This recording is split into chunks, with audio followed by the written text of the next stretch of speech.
Hello, everybody. Welcome to the Fandom Post Radio Podcast. I am your host, Kate, and joining me this week is Kestrel. Hey, I'm still first. And Kane. I'm here. And DJ. Hello. And joining us this week is Skyler. Hey. And we are here this week and to do the Spring 2020 anime wrap-up. But first, as always, we should see if there's any news on the docket for news. News for news. Yeah, so all of my news is over 2 weeks old at this point. And as usual, apparently, we have to start off with someone dying, so that's great. This time, it is the composer and pianist of Avant-Garde Eyes who did the theme song arrangement for theme songs of Clannad After Story, Angel Beats, Charlotte, and Gunslinger Girl. Not all the key stuff, a lot of key stuff. Yeah, basically all the theme songs that were composed by Jun Maeda and performed by Leah, this duo did the arrangement for, and they were also responsible for composing a lot of the background music for both Angel Beats and Charlotte. So, yeah, she was the composer and pianist of the duo, and she was 48 years old. So, very unfortunate. Way too young. Yep. Yeah. Unfortunately, I don't know that lot about one her, sucks. But, yeah, but sounds like it sucks real bad. Very young. Yeah. She had a very...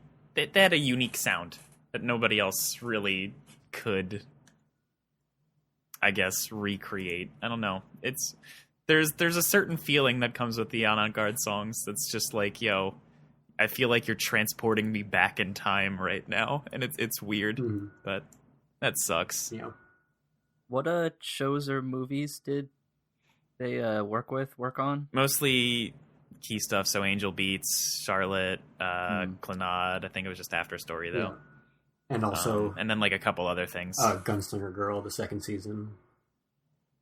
Oh, I've seen that. And I've seen Angel Beats. It's just been such a long time, unfortunately. I can't really remember, but I remember liking the music, so...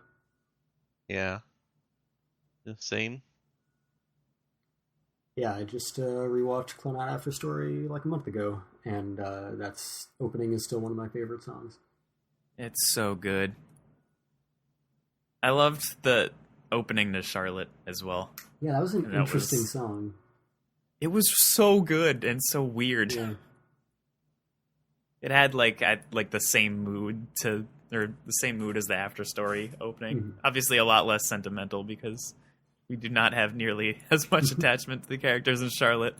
But it was like there was the one part of the opening where it's like it feels like the one part of the After Story opening. Yeah, that's true.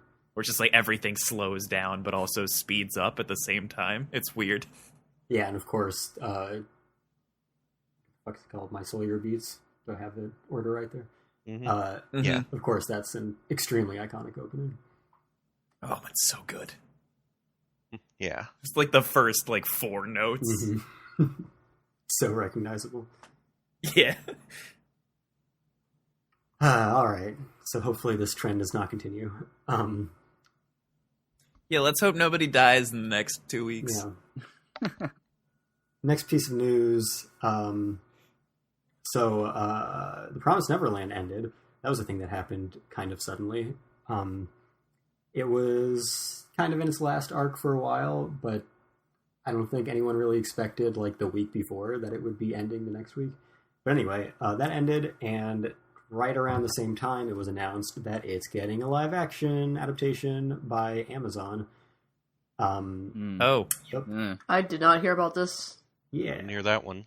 So, this is coming from Masi Oka, who is one of the lead actors in Heroes. Rodney Rothman, who was one of the writers and directors of Spider-Man: The Spider-Verse, which is a fucking great movie. Virgo Entertainment, who's had a lot of credits, big production house. One of them, though, is the Netflix live-action adaptation of Death Note, so there you go. And also Fox's television studios, along with Amazon's television studios. So as usual, will it actually get made? I don't know. This one doesn't sound like it could be inherently horrible by just existing, though. Like, I feel like there's a way to pull this show off. Will they do it? No, but it's possible. This is one that's really dependent on really good child actors. Exactly. And there aren't a lot of those. I feel like we were just talking about, what's the other anime adaptation that's supposed to come out that needs, like, young children? Because we were talking about how it's going to be like the Stranger Things kid or whatever. I can't remember what it was now. Oh, crap. What was that? Oh, no, I can't remember either. I have no idea. I don't keep track of the live action stuff. I hear it and then I immediately forget it. That is my process for these things. Which is why. That's probably the process. Yeah. Yeah. If we hear anything else about it, it'll be in 10 years. And all of the child actors today will be adults. Or they'll get adults to play children. Oh, man, that makes me think of, like, 90210. When I was like, just thinking 30-year-old 90210 when I was talking about Yeah. it. Those are like... If Scarlett Johansson could play Motoko Kusanagi. Oh, God. Ugh. When you're talking about a show with, like, teenagers, right? These are, like, young children, like 10-year-olds. Yeah, 90210 was about a 30-year-old trying to look like they were 17. Which, I mean, you can sell that easier than, like, anyone over the age of 15 playing a 10-year-old. I think there's probably a lot of good kid actors out there. It's just they're not going to be anybody you ever heard of because they will be, recruited for that one thing. Like, go look up, like, any kind of random, like, indie movie where a director has a bunch of kids, and there's probably a lot of great kid actors out there and you just have no idea who the hell they are. And will these people go out and find those perfect kid actors? Probably not. And these people probably won't even be involved if it ever makes it past the, pitching stage. Yeah. I mean, if the live action One Piece is on track to get made, who knows? I'll believe it when I see it. There's I wish the curse. it wasn't. The curse will always stop it. Hey man, there's a pandemic. It took a pandemic to make sure that wasn't getting anywhere. Yeah, so I don't know if this will happen. There's a lot of those out there. What's next? Next piece of news. Remember Shaman King? Yeah, that was big at like my fucking school book fairs and shit. Right? Yeah. A million years ago. Yeah, I watched in like elementary school and middle school. Yeah. I feel like that was on WB. That was on Foxbox / 4Kids TV. Mm-hmm. Yeah. Yeah, I think. Fuck. Yeah, Foxbox makes sense. Mm-hmm. Yeah, because I remember seeing it on my basic ass cable connection. Yeah, that was, I think, one of the launch titles on the American Shonen Jump magazine, and then the 4Kids version of the anime came onto the Foxbox not long after that. So it was pretty big at the launch of the whole Shonen Jump thing. Yeah. Anyway, that had an anime that was 20 years ago in Japan, or 2001, and now they are giving it a new anime adaptation for April of 2021, tentatively. Why? Well, Kate, it didn't get an ending, so there's that. And also, it's been 20 years, so I think those are both legitimate reasons to reboot it. Yeah, it didn't get an ending because wasn't it canceled? Like, out of the magazine? So, the manga was canceled, but then it came back and got a proper ending. Why does this idea disgust you so much? I don't know, it's just odd. It's like failing upward or something. Yeah. Just why would they dig up a third tier shonen from 20 years ago who to give a new anime to? I mean, it only got its manga ending like relatively recently, I believe, and also it was pretty good. It wasn't. It was a lot better than a lot of the shit that gets adaptations. Like, it's a lot better than your Black Clovers. Oh, it's another Yeah, Shaman King was decent. It got a shitty 4Kids dub, but other than that, it was pretty good. And I'm looking forward to seeing it, rebooted with 20 years of newer technology. hopefully they draw it. That shit's not getting drawn. No, I feel like Shonen Jump shows never get CG adaptations, so I'm not too worried about that. No, it'll be animated by where are they always, the Philippines or whatever, the studio that Toy ever ships their cheapest shit out to. Yeah, I think the original was maybe Zebek, either Sunrise or Zebek. Yeah, most of the Shonen Jump stuff. Although, granted, I should point out, since it got canceled from Shonen Jump, the creator shopped it over to Kodansha, so now they have the rights instead of Shueisha. Weird. Yeah. It was Zebek. It was Zebek, okay. Yeah. Which doesn't exist anymore, I believe, or it might be part of Sunrise now. Anyway, most of the Shonen Jump stuff, for a while, was either going to Toei or Pierrot, but a lot of it these days are going to, real high-profile studios and getting really high-quality adaptations that don't need to, run constantly for 10 years. So hopefully the treatment applies here, since it's a complete story, and they can just start fresh. Don't have to have any filler, don't have to, drag it out any longer than it needs to be. So I'm optimistic. What a weird history that thing exists. It does have a very weird history, because, it got canceled, came back, ended, then he did, a sequel, and then I can't remember when it moved over to Kodansha, but at some point it moved over to Kodansha, and now he's writing, another sequel, and I think that's still ongoing, and there are some spin-offs or some shit. Yeah, I don't know. I mean, it's not unheard of that some series that do jump publishers, and, Battle Angel Alita did that, but it's always strange when it happens. Yeah, I feel like I never hear about, Weekly Shonen Jump series leaving Shueisha. It's kind of unusual for them to be canceled and then brought back, period. Yeah, there's a lot unusual about this. Yeah. I mean, they have such high standards for what gets into Jump. Mm-hmm. And they probably don't take on anything that has any risk of being canceled most of the time.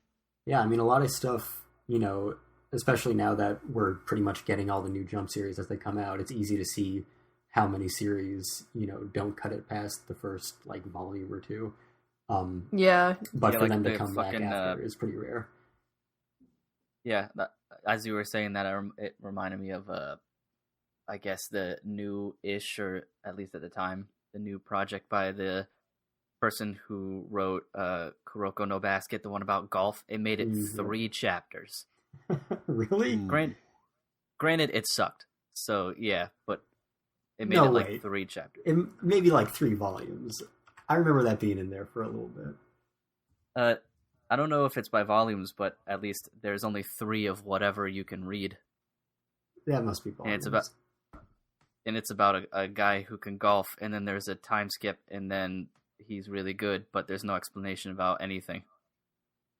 Yeah, that was 7 volumes, so that's pretty decent for a shit tier Shonen Jump series.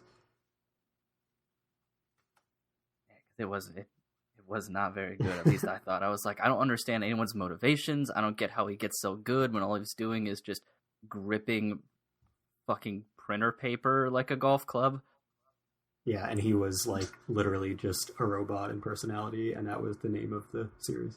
Yeah, it was called Robots. I can't remember what it was called. Yeah, Here's your golf manga, Robot X Laser Beam.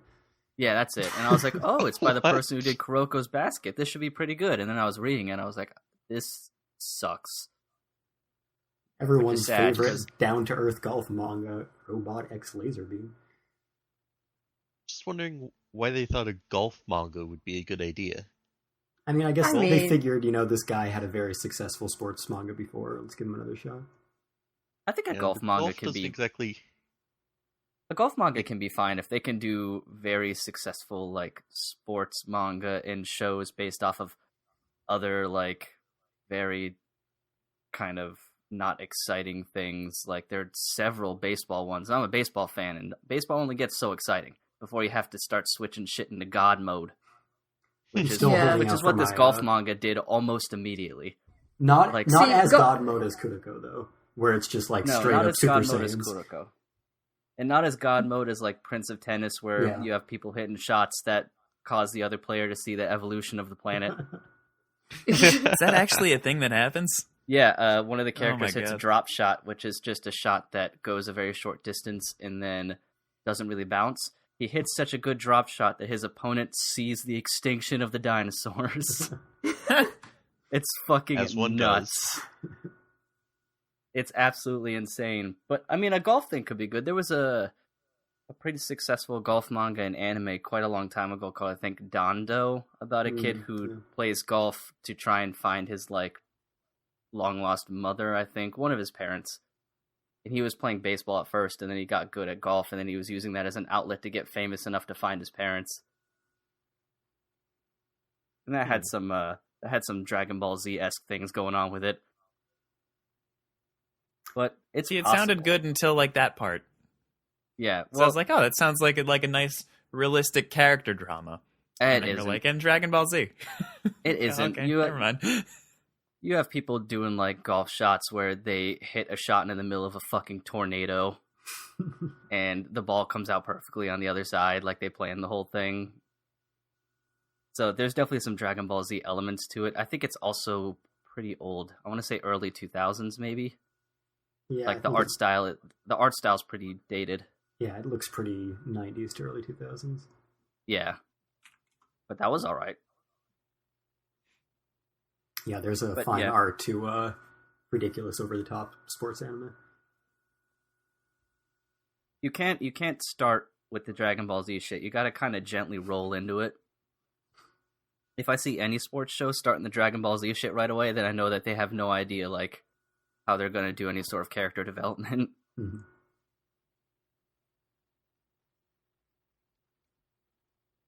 We were talking about Shonen Jump.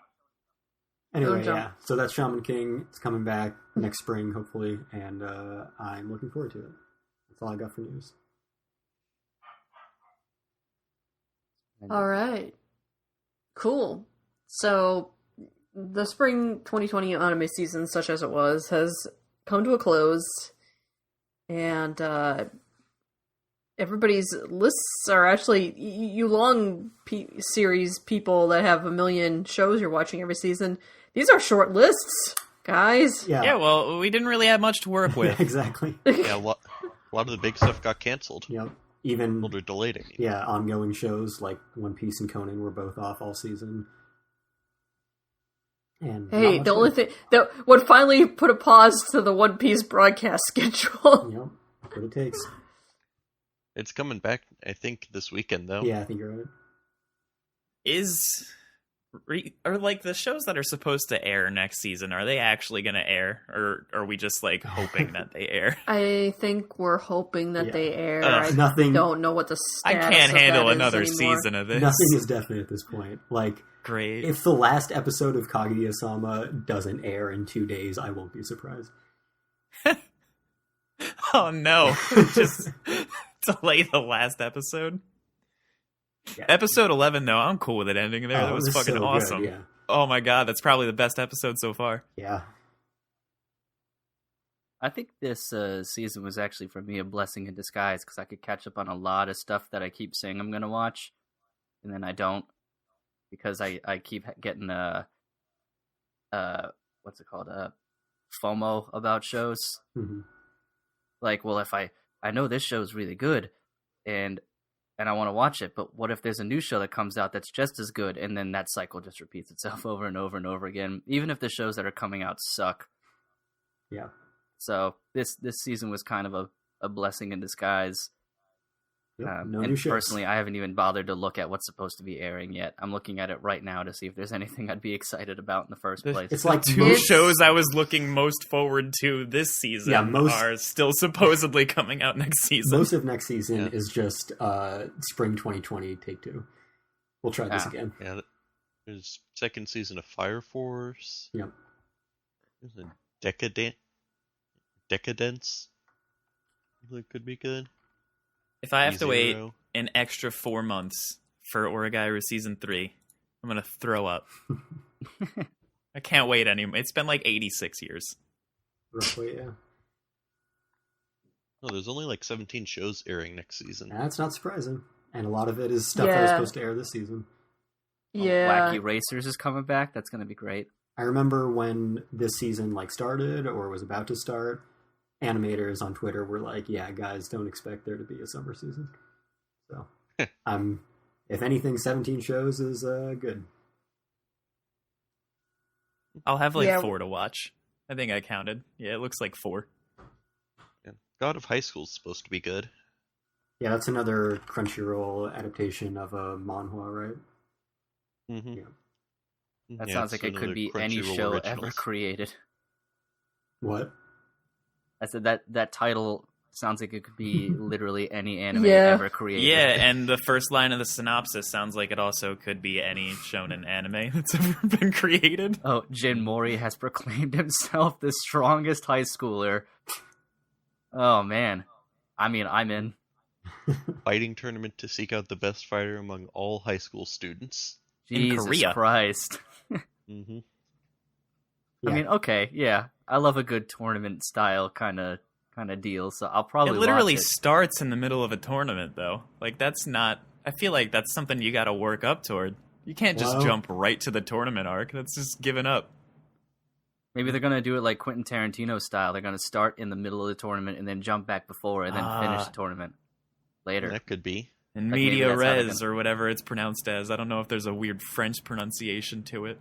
But No, that's you like got a it. cool trope. It's in Yeah. media Is it? res. Cool. Yeah. Cool. I wasn't sure if it was like on Madia Ra or some bullshit. No, you got it. You got it right. Yeah. Cool. Oh, and whoever wins gets a wish granted. Oh. He has to. Fate Stay High School. Man, I hope there's a smile that he has to protect. That'll fucking make my day. It says action, adventure, comedy, fantasy, martial arts on my thing here. It doesn't say ecchi anywhere, so that's a strike against it. But I'll give that a Let's even shot. the Why point. not? Well, why don't we get started talking about the shows that we did watch for spring? Yes. Yes, Speaking yes. of manhwa adaptations, there's Tower of God. Oh, fantastic! Yeah, how'd that segue. turn out? I really That's like it. Because I wasn't following it, but I saw some cryptic tweet that somebody made about the ending not being great. It wasn't. It very much needs a season 2. Oh, yeah. Yes, agreed. Yeah, and I mean this is it's- like a super long-running series, right? So we kind of always knew that one core wasn't going to cut it. Isn't Yeah, it the like long- 300 plus chapters I right think now? so, yeah. Yeah, it's been going on since like 2010. Mhm. Jesus Christ. Holy shit! That is longer than I thought. Mm-hmm. Let's see. I mean, Kestrel, you gave it how- a B. Pretty good. Pretty good. Yeah, I like, don't do I- letter grades on things, but I liked it. I had heard... I just don't think Rachel is very good. I had heard so much hype leading up to it for so many years, and like I can definitely see where the potential lies, but it's just such a small taste of what the series has to offer. And this, at least what we've gotten so far, reminds me so much of the first arc of Hunter x Hunter, and that obviously turned into a masterpiece. So not that I necessarily think it's going to follow that kind of trajectory, but it's just another example of you can't really judge the entire story by these 13 episodes. Yeah, you can really tell that the creator took a lot of influence from shonen. Mm-hmm. Yeah, it's funny, both this and the one we were just talking about next season, they're Korean series, but it seems like they're just trying so hard to be as Japanese shonen as possible. Yeah, I mean, at least for Tower of God, it did that pretty well, I think. Yeah, I think Mhm. so too. Yeah, it was a decent show. I also So like the does art Zoro style in cameo. general. Like, I enjoyed the kind of how everyone sort of looks like a rough sketch at times. Yeah, kind of Like, dull it isn't outlines. very like hard lines on people. Yeah. Yeah, it fit the mood, I think. Yeah, it kind of bothered me at first, but I got used to it, and I thought it looked pretty good going forward. Yeah, that soundtrack was fantastic. Yeah, my boy Kevin Penkin. And Mhm. Gator Kun is the best character. Especially There when is a Gator-kun Gator-kun? gets shrunken into a mini Gator-kun. I found him a little annoying at times. I don't know if Oh, I I have liked quite every as second much that he patience. was on screen. Yeah, I don't have He quite as kinda much grew on patience me. as you do, I guess, King. I think I enjoyed him less as time went on, so we've got the full range of reactions. Yeah, I liked him. I thought he was cute and adorable when he was eating chocolate bars, and that was all I really needed in the first place. And he calls everyone a turtle. Yeah, I guess yeah. I found his running gags to get tired after a while. Yep, he really likes chocolate, and he really likes calling people turtles, and he's just gonna keep doing that. Mm-hmm. I thought it was endearing. I like how he called everyone turtles. It makes me think like he knows their names, he just chooses not to use them. Mm-hmm. Mm-hmm. Yeah, I felt kind of the same as Kestrel at first, but he grew on me over time, and I like him. Especially because he kind of like embraced the two Kun and Bam eventually. He wasn't just always kind of like mean and standoffish. Like eventually they kind of grow on him even though he doesn't really admit it or anything like that. He's a tsundere. Yeah, he definitely is. He's a tsundere alligator, for God's sake. I That's am what makes him perfectly the okay best. with that. Yeah, that's what makes him the best. Yeah, everything was good. I can't say what happened in the end like surprised me. Like I knew that shit was coming. But And I had heard webcomic fans hate Rachel. I don't blame them. Yeah, it I don't certainly really makes like sense. her either. Like I don't know if it's just a kind of a misfire by the show creators to try and like humanize her with that last episode, bro. I was like, I just don't fucking get your motivation behind this. It seems like the easiest choice to do the opposite of what you did. Yeah, I feel like the final episode, they can't have been expecting that to make anyone like her. No fucking way.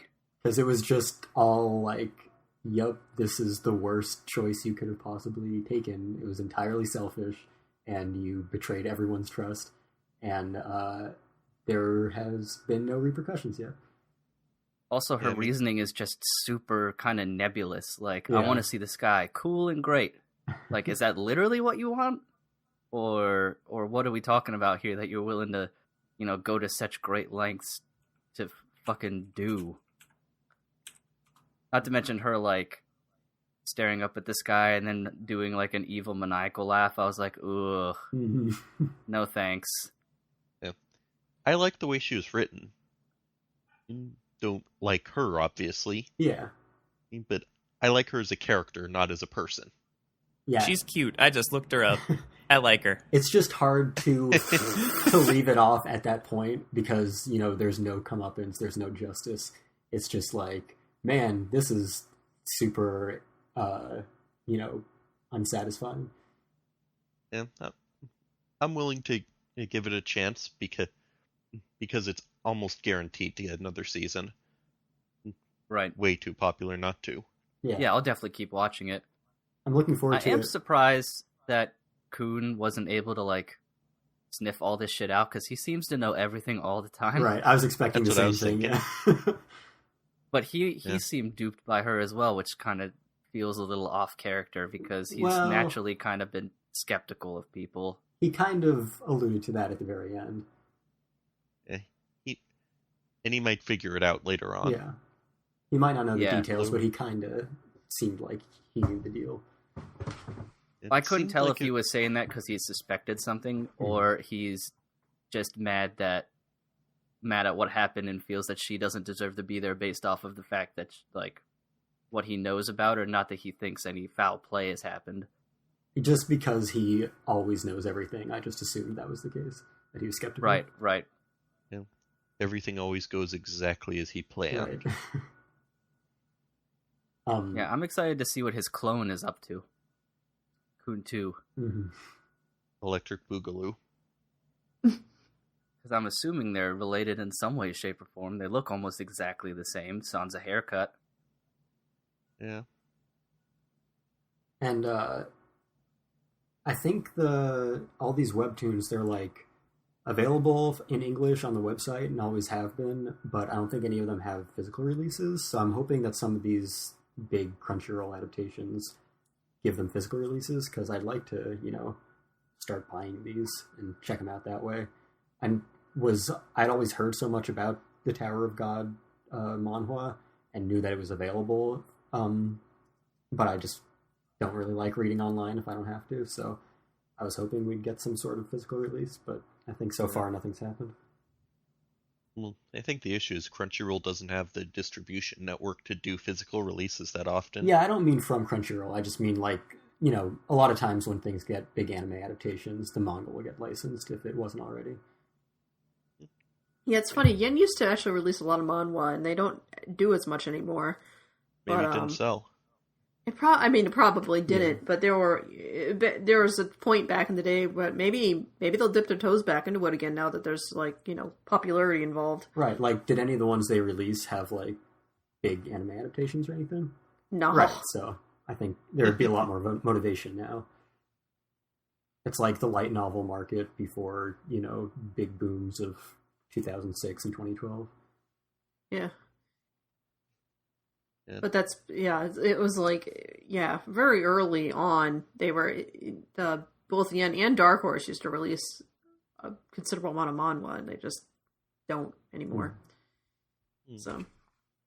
And now it seems like we're getting more and more adaptations of manhwa. Yeah, it seems like Crunchyroll in particular have a big partnership with Webtoon for their originals. Yeah, co-producing it with Webtoon, so yeah, could be they have more planned down the line. Yeah, probably, because, basically this was their first, real full Crunchyroll original. They've been on the production committee for a lot of things over the years, but this is, super heavily Crunchyroll branded. And then their next season is another Webtoon. So I would imagine they'll keep the partnership going as long as it's successful. Yeah, if God of High School is anywhere close to Tower of God, it's going to be successful. Yeah, I hadn't heard of that one before Crunchyroll's announcement, whereas I had heard of Tower of God all the time for years. So I'm not sure if it'll be quite as big, but it's a Mabo production, so it should be a pretty good adaptation. Yeah. I have a question about the ending. I'm gonna say spoiler alert here, because I don't think we've spoiled anything quite yet, so I'm just gonna tag it right here at 33 minutes, 20 seconds approximately. So, was the original call for the tower to Bam, and then Rachel took it from him, and now they're both irregulars? I was a little confused by that. Because the bunny rabbit guy, says it wasn't meant for you. So was it meant for Bam, and then she took it, and then Bam forced the gate back open to come in, thus making them both irregulars? What? I'm not sure. How did that Yeah, work? I'm not entirely sure either. That sounds like an accurate reading. Okay, because that's what I thought, but I couldn't really tell. Because once he said this wasn't meant for you, I was like, oh, it was meant for Bam. But then she took it, and then he forced it back open. So I guess Bam is now just an irregular because he missed his ticket time, in a sense, rather than because he was never supposed to be there in the first place, which kind of sounds like when an irregular is at least textbook supposed to be, like someone who got in that was never supposed to be there. Yeah. Now, I can see that confusion, but I feel like your explanation makes the most sense. I'm sure they'll explain it more clearly if and when we get another season. Yeah. Yeah, because there's a whole lot of stuff that needs explained anyway, just in general, about how the tower works, who's in charge of who, how the power works. Is there like a weird proxy war between Bunny Guy and the princess with the red ribbon? I can't remember, because she's not really in it too much except for the very beginning and the end. Yuri? Yeah, because the bunny dude just kind of does whatever the fuck he wants. So I'm just sort of like, what's everyone's relationships, and how does the hierarchy of this tower thing work? Like, where does the test administrator guy kind of sit in sort of who's in charge of what shit around here? Yeah, it's definitely a very deliberately opaque story. Yeah, I'm kind of okay with that, though. Yeah, I think it works. It's very atmospheric, so it all fits together pretty well. Yeah, like, I don't need it, like, spoon-fed to me or anything. I'm just curious so I can kind of grasp it a little bit better, rather than just a blanket, well, everybody except the people taking the tests have authority. Mhm. But then whose Yeah. authority outranks whose is what I'm kind of curious about. Yeah, I'm definitely curious as well. I'm sure they'll explain it more later. Yeah. The feeling I get about a lot of the world building in it. Mhm. They'll explain more later. Yeah, it definitely drops you into just this, like, completely foreign world, and then doesn't explain a whole lot. Just kind of lets you enjoy little shonen antics. Indeed. Entertaining enough to work. Yep. For sure. Never bothered to look up all this webtoon nonsense. Mhm. Anybody can just throw shit up on this website. It's kind of cool. That makes sense. Yeah, maybe I should get in on this. The next Crunchyroll original anime will be an adaptation of Kate O'Neill's whatever the fuck. Put God in the title. Whatever the fuck would be appropriate. Yeah, I'm like, because I'm clicking through the website and I'm going, some of this stuff looks awfully, and then I'm like, these people have English, and then I'm like, wait a minute, what the hell is actually going on this website?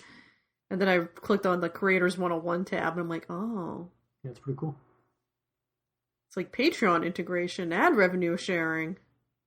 It definitely casts a wide fishing net for everybody. Oh, yeah.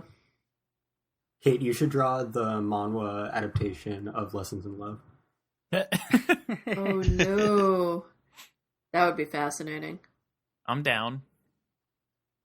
Manhwa is interesting because it's it's read English, U.S. English way, left to right. Oh, left to right.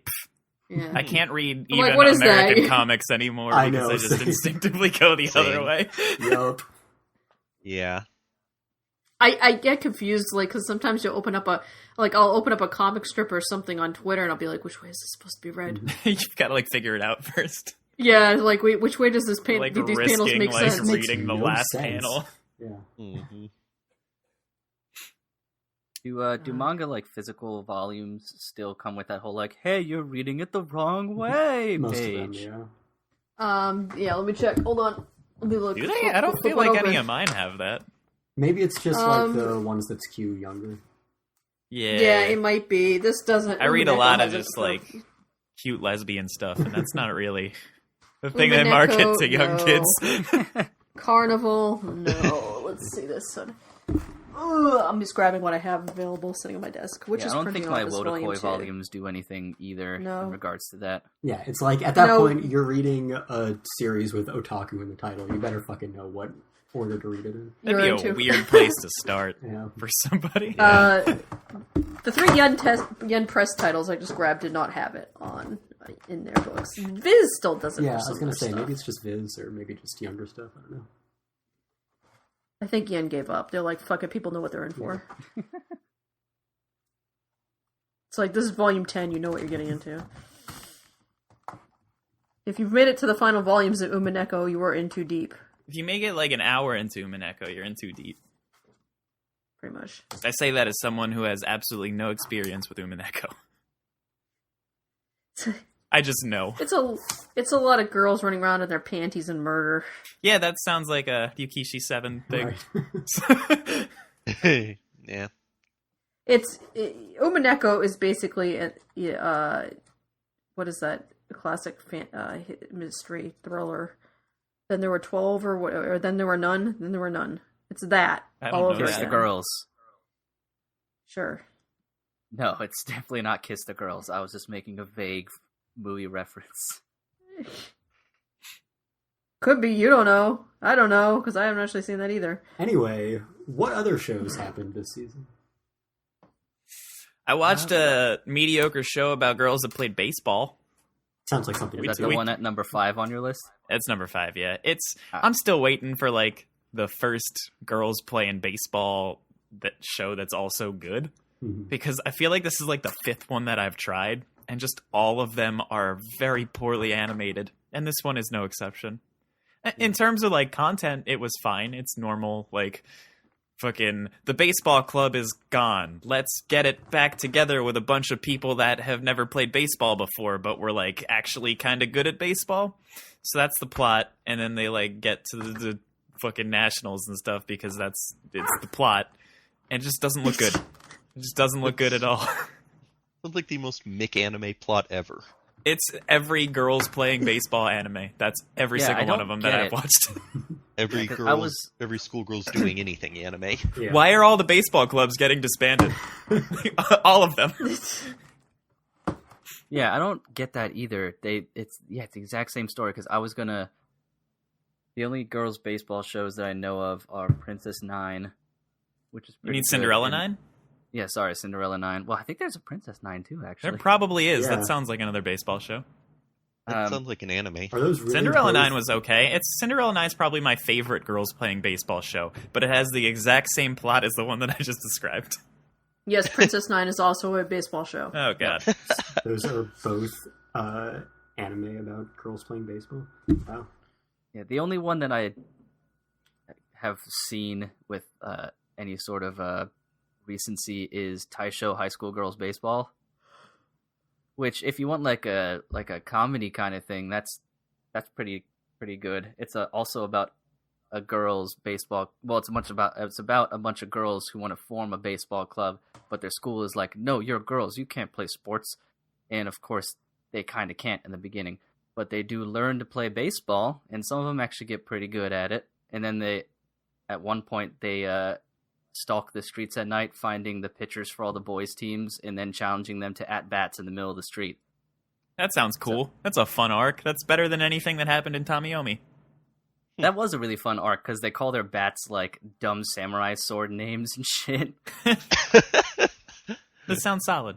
I'll add that to my Yeah. list of baseball girls anime shows. Yeah, give that one a shot. It's pretty good. I think it's short, too. I think it's only, like, maybe 12 or 13 episodes, but I could be wrong. I know it's no longer than your standard, like, 24, 25, but I'm pretty sure it's on the short side. Does Little Busters count as a girls playing baseball anime? No. Oh, but that's like a relatively big part of it. Yeah, but that's like There was even a whole mini game about it in the visual novel, and it was fun as hell. it's a key show. That's what it's about. It's about Yeah. key. It's like Clannad isn't about the drama club. It's about key. It's not? Yeah, I know. I just wanted, like, because Little Busters is, despite its flaws, still above all of the girls playing baseball shows that I've watched. And I'd Also- like to cite one as my favorite. Also, it has like more dudes in it than most key shows, so it's not just Yeah, girls that's a playing lot of baseball. dudes.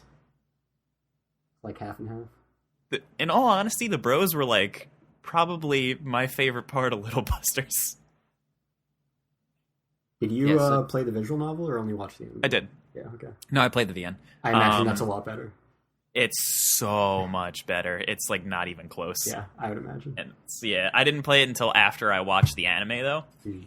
Because I don't think there was any translation out. Because I read the fan translation before it got in official one, and it's like I immediately understood everybody's problems with the anime. Mhm. So it's very good. One of the best VNs I've played. Okay, so Taisho Baseball Girls is 12 episodes. It's kind of like an anime version, but with schoolgirls of A League of Their Own. Yo, In a Red. way, and it takes place in 1925. Wait, what? Yeah, it takes place in 1925, and it's I didn't know about that a part. bunch of. It's about a bunch Yeah, of it didn't even schoolgirls- click in my head. Yeah, I thought it was just like, oh, that's like the school name or something. no, the year 1925, and it takes place at this school where they have a good boys baseball team. I'm reading the back just to remind myself, and like the best player on the team says out loud, like to a bunch of girls, and I guess maybe a local news outlet, that women should just be wives and stay in the kitchen. And they're like, well, we're gonna make a baseball team. We're gonna beat your fucking ass, and that's essentially what the 12 episodes are about. Hell yeah.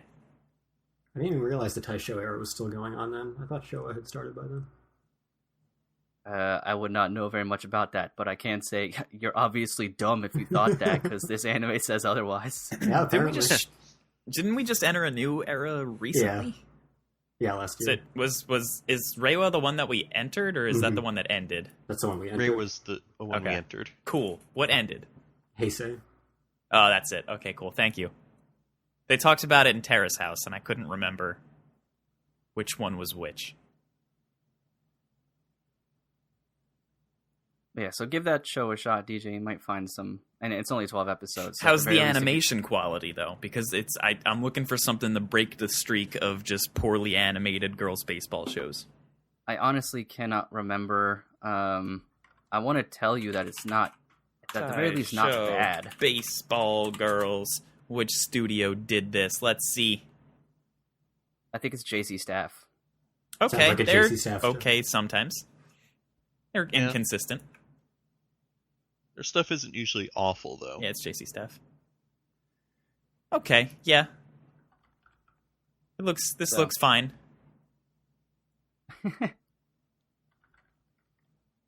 Excellent. So, where were we? Well, I was talking about Tamiyomi, but I'm yeah. out of things to say about that since it's just another girls playing baseball show. They were very muscly. I like how muscly they made the thighs. There were a lot of thighs in that show. And with that, I'm done. Yeah, before we move on to the next one, I just want to say I Googled it, and yeah, just the Google images make it look really bad. Yeah, that's fair. But the thighs. The thighs, them thighs, though. Jesus. So good animation or good thighs? Which See, that's one a is tough it? You call. can't have both. It's like that triangle: good, fast, and cheap. Like, look, this. That's like- I'm even gonna. Fucking, here you go. It's. The viewers aren't gonna see this, but like they even know. Like the show is acutely aware of how the thighs are the most important part, and so there's just a lot of thigh fan service. Those are very thick thighs. Those are Those are the yeah. thinnest thighs in the show. Those are Yeah, They have a lot of definition. they do. They're very. That's what I'm saying. They're very muscly thighs, Yeah. and It I also appreciate kinda that. looks like They it kinda spent looks all of like their they took budget the on same thighs. Face. It looks like they took the same face and then mirrored it and changed the eye color. Yeah, not the girls. Well, those two are sisters. I think. That's an angle. I think. I can't That's remember. an angle. Yeah. She's Yep. working out though. Well, I'm sad you didn't enjoy it. I mean, I don't want to say I didn't enjoy it because I knew what I was getting myself into, and I still willingly watched it every week, and I was like, this is fine. But that it's no more than just this is fine. I like girls and I like baseball, so the chances of me not liking a combination of those two things are very slim, and something would have to go horribly wrong. That reminds me, we're gonna have to talk about baseball sometime, DJ. Yo, it's coming back. Yeah, we're not gonna do it right now, but No. we'll have to talk about some other I just time. wanted to share my excitement. I'm also excited, but let's move on to another show. Kestrel, do you want to pick one off your list, or am I supposed to do it for you? Or Kate, you can do it. Doesn't matter. Oh, let's see. Let's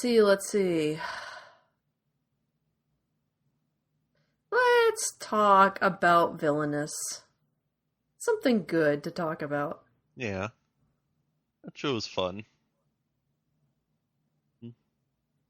All that's right, about now it. what? Yeah. Wow. What we were that it? expecting, where it just becomes a harem, where the protagonist is the center of the harem, is truer than we could have ever expected. Literally every character is very explicitly in love with her. Mhm. Yay. And she is completely unaware of all of it. Yeah, which is the only thing that kind of annoys me. Like, Jesus Christ, you spent your life playing otome games, and you can't pick up on any of these hints. Like, God, do we have to follow that trope into the ground that far? I mean, I was kind of okay with it just because it got funny by the end. Yeah, it was funny. It's just, I don't know, I just can't take it seriously at all. Also, it's That's getting the a second worst season, which trope. is weird, because it's like, it got to the end of the story that it seemed like they were telling. And I think the light novels are ongoing. Yeah, light novels never end either. Like manga. They very much never end. Except all the light novels that just ended, apparently. Yeah, that was weird. A bunch of them are ending this year, but yeah, in general, yeah, a bunch of light novels take forever to get to where they're going. But, like, this got to where it was going, like, from the beginning. And we're getting another one, so who knows? Yeah. Maybe she'll even It- realize that the girl who said, I love you and want to be with you, is in love with her. I mean, Wait, there's a girl that's in love with her too? like, half the cast Dude, is like- girls who are in love with her. Oh man. There's 3 girls who are in love with her. Oh, I was so ready to not be interested in this show. It's a very good show. Yeah, she has more chemistry with the girls than the guys, I think. Yeah, that's definitely I wonder true. why. Yeah, I mean, Yeah, I gotta agree with depending you on on- that one, Kestrel. I can't really handle that trope very well. yeah, Like that's one I don't particularly like. High School Girl is High Score Girl is kind of the same way, where the main character has these two girls that obviously love him and want to be with him, but he just thinks they want to play video games. yeah, That's like every single harem protagonist. yeah, exactly. And I'm just like, dude, they fucking. How else could it be more clear? But he's like, I just want to play video games with them, and they just want to play video games with me. And, like, I get it, it's a harem thing, and it is annoying no matter what, but, like, in this case, it was all about, subverting the otome game formula that she was presented with, and, she's very familiar, she should be very savvy with the genre, and she is always looking for, like, relationship dynamics between the main character of the actual game and all the other characters. And like in the game, her character has relationships with, one of the characters, and they're engaged and shit. And she just never considers for a second as all of them are just explicitly going up to her and being like, I am in love with you. I wonder what that means. Yeah. Like literally, it's another one of those tropes, especially in those kind of shows where they're like, I love you. And she's like, oh, I love you too. I love you all. You're such good friends. Ugh, Oh, that's barf. fucking every single episode of Kimi ni Todoke. Yeah. It hurts. Yeah, and it's like, they were talking about there being a harem ending to the game. Like, oh, maybe we'll get the harem ending. Oh no, we got the friendship ending. Even though everyone is saying they're in love with me, it's the friendship ending. Friendship is stupid. Yeah, like in the final episode, each girl forms a single file line and comes up to her and says, I am in love with you and I want to spend the rest of my life with you. That is Oh, a so good, it's like good you for being my synchronized friend. screenshots. Yeah, I don't like that. Yeah, so that kind of annoyed me, but overall, it is a very fun show. There is a reason that the fans have dubbed the show Baccarina. Yeah, Because she is incredibly dense. like the human embodiment of a black hole, dense. Yeah. I did enjoy the jokes at her expense where they were like trying to defend her and talking about how great she was, and they just all ended up with like, and she's way too stupid to come up with a plan like that. I enjoy that gag. Backhanded compliments. Yeah, she couldn't have come up with something this complicated. She's way too dense. So yeah, it's a fun show. I'll watch the second It is season. fun. It is a fun, cute show, and it goes against the usual isekai nonsense and bullshit. And it How has, does it go against the usual isekai? Because it sounded pretty normal from what I heard. Well, I mean, Her- doesn't really. She got There's no- reincarnated as the villain from the story. Yeah, it's like you gotta I mean- tweak the premise a little bit at this Yeah, point. it's but- like, this time I'm the villain. Right, This yeah. time I'm a vending machine. This This time time I'm I'm a a- spider. It's like, I'm a okay, slime. how many Well, things can this you time be I'm a before sword. people start to realize that it doesn't really make much of a difference? It's true. Like I heard the that's spider one is good. that's what kind of annoys me is that the slime one was good, so why not? The fact that they start with this premise of like, oh, we're gonna subvert the trope, and then it's immediately like, no, I'm just kidding. It's exactly the same as the rest. Yeah, But you're just at a least- different thing. At least this time, there were a lot of canon homosexual feelings. So that's not something you get in a lot of these. I'm all about canon homosexual feelings. I want to throw that out there. Yeah. Yeah,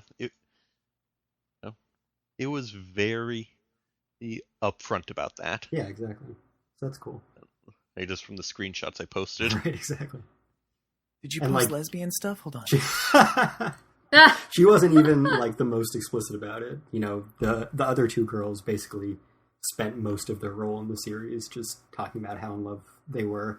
And like if you consider one of the characters as two different people, then that's another one. And then the maid kind of fits in there too. Like literally every character in the series, if they have like more than a line of dialogue, they're going to end up in love with this character. Oh, which she's is a little cute. over the top. I like this girl. She's cute. This show can stay. Good to It see is it meet your cute. standards. It's nice. It's low drama. It's like a Jane Austen novel, except for everybody wants the girl. Everybody wants the girl, Hmm. and that's what makes it fun. It's just like, oh, we're gonna do this cute like thing. And it's good comfort food. Mhm. It is Why is she so happy about the friendship ending? He's always that because she happy. thought she was gonna. She thought she was gonna die. Yeah, the whole point of the show was that she's the villain and she's cursed to either death or exile. And so she's spent the whole plot trying to subvert it. Which is why She was basically it's weird that there's Blonde. another season, because they got to the end of that plot. Yeah, the blonde is the heroine from the visual novel. Yeah. I was a little Oh, so disappointed. these all aren't like henchmen and shit. No. No. Oh. Yeah, it's her and like the good characters in the cast. And she has to, use her knowledge of the game to befriend them all and avoid her doom. But the only real villains are like just little one-off characters, and then there's like a twist at the end. But everyone ends up friends, and everyone ends up in love. Yeah. It's the best sort of, comfort food for this chaotic, stupid world that we're living in right now. Mhm. Like just what you just sometimes you just want that everybody's in love with everybody else ending. Because why not? Yeah, but how are the thighs? What's the thigh Everybody's rating? in dress. Everybody's in dresses, so I mean, Pass. yeah. There are no thighs. There's What's the point? Sexy ankle action. Ankles. I was a I'm little just- disappointed that the protagonist from the visual novel was just like a normal character and not just a complete blank slate. That would have been fun. Yeah. Oh my god, that would have been weird. That's how Princess Connect Redive was. That other show that came out this season that I dropped. It's like the protag from the mobile game was like he just didn't even speak. He was just a fucking mindless zombie. Yeah. I watched an episode and it just wasn't funny enough to keep me going. Yeah, it's like the immature comedy that I wouldn't be able to handle for an entire show. But it looked okay. Like animation was fine. Character designs are good. Yeah, it just didn't have quite the same bite as Konosuba, which is what I was kind of hoping for. There aren't many things that do. So True. that's like the isekai in my book. Konosuba doesn't fit in a category of anime. It fits in a category that includes It's Always Sunny in Philadelphia. Yeah, it's the reason why cinema was created. That's also true. Hmm. It is the pinnacle of anime, Of cinema. of entertainment. Kazuma is the best protagonist. Hi, Cosmo this. It's the best. I used that line yesterday in conversation. Hmm. Yeah, That's about so all there is to say about this. yeah. Yeah. Now what? Who wants I'll, to pick the next thing? I'll talk about a show that I watch that I normally just shit on constantly, but now I have to sort of walk a little bit of that back. Castro and I were talking about it a little bit in fucking, I guess, Slack or so. Slack And or he said so. Kingdom did the same thing. But I want to talk about this third season of Baki and also the second season, which I did watch. So it's still like grotesque and violent, and everyone's faces are just super duper fucked up. But they did something weird for season 2 and season 3, and most of the time it's what I shit on, which was the incredibly horrible CGI that was used in season 1, like probably some of the worst CGI I've ever seen. But for season 2 and season 3, they just completely abandoned it. So there's no longer any CGI involved, which is interesting because normally I'm used to seeing the shows do it the opposite way, where it's just gradually more and more CGI for some reason. But rather than doing that, they just kind of flipped the script and got rid of all of it. So now it's actually pretty decent. Like, you gotta have a good stomach for it, because A, all the muscles are grotesque, but then also so is the violence that destroys the muscles. So it can get pretty like nasty at times, and unfortunately it's kind of like a pick your poison, in that getting rid of the CGI that was used in season 1 has been replaced with a lot of like very cheap cop-outs for animation that a lot of action shows will use if the budget's not very high, or for whatever reason it may be, which is I don't want to say it's like pausing the screen, but rather than showing someone kicking someone, they'll show the beginning of the kick, a freeze frame of the impact, and then someone falling away after the kick. Like, not the full animation of a kick or a punch. Mm. So, like, lots of kind of cheap cop-outs for animation, which is leagues better than CGI. Like, let me make that clear. Like, I'll take that any day over CGI. very poor CGI. I'll take the shortcuts over. But it was actually pretty good. I mean, the third season is mainly just a big tournament that is like China versus everybody. So it's like Muhammad Ali's son shows up. Well, they call him Muhammad Ali, but it's Muhammad Ali. Wink. Yeah, wink, wink, wink, wink. So he shows up and Baki's there, and they're all taking their shirts off and looking like just absolutely inhuman monsters. And they fight each other and also have soliloquies about their particular style of martial arts and how it's better than anybody else's style of martial arts and stuff. But it's really a pretty kind of fun watch at this point. I know, Kestrel, you had said that you couldn't tell if the show was good or bad based off of what you read. And it's in a weird paradox where it is both good and bad at the same time. And it's really hard to describe unless you're watching it. So I just wanted to walk back how much I shit on it for CGI. There's still plenty to shit on about it, but no longer is it CGI. It's just, has there been another show other than maybe Kingdom that's done it that way, where they regress from CGI? Because I was kind of taken aback by that.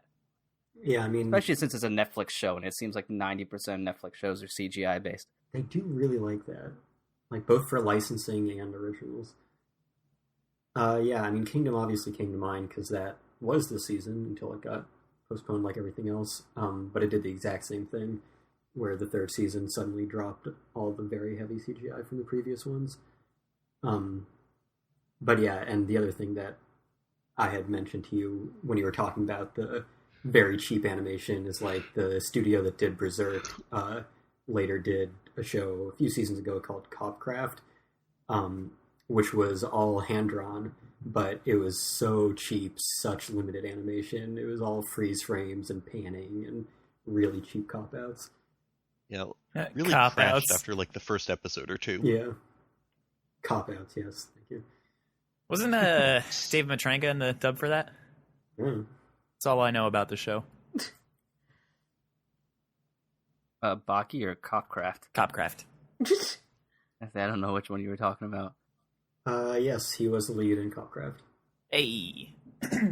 Baki, I believe the dub for that has Troy Baker in the lead after like a decade of not doing anime. Wait, really? Yeah. Wow, that's odd.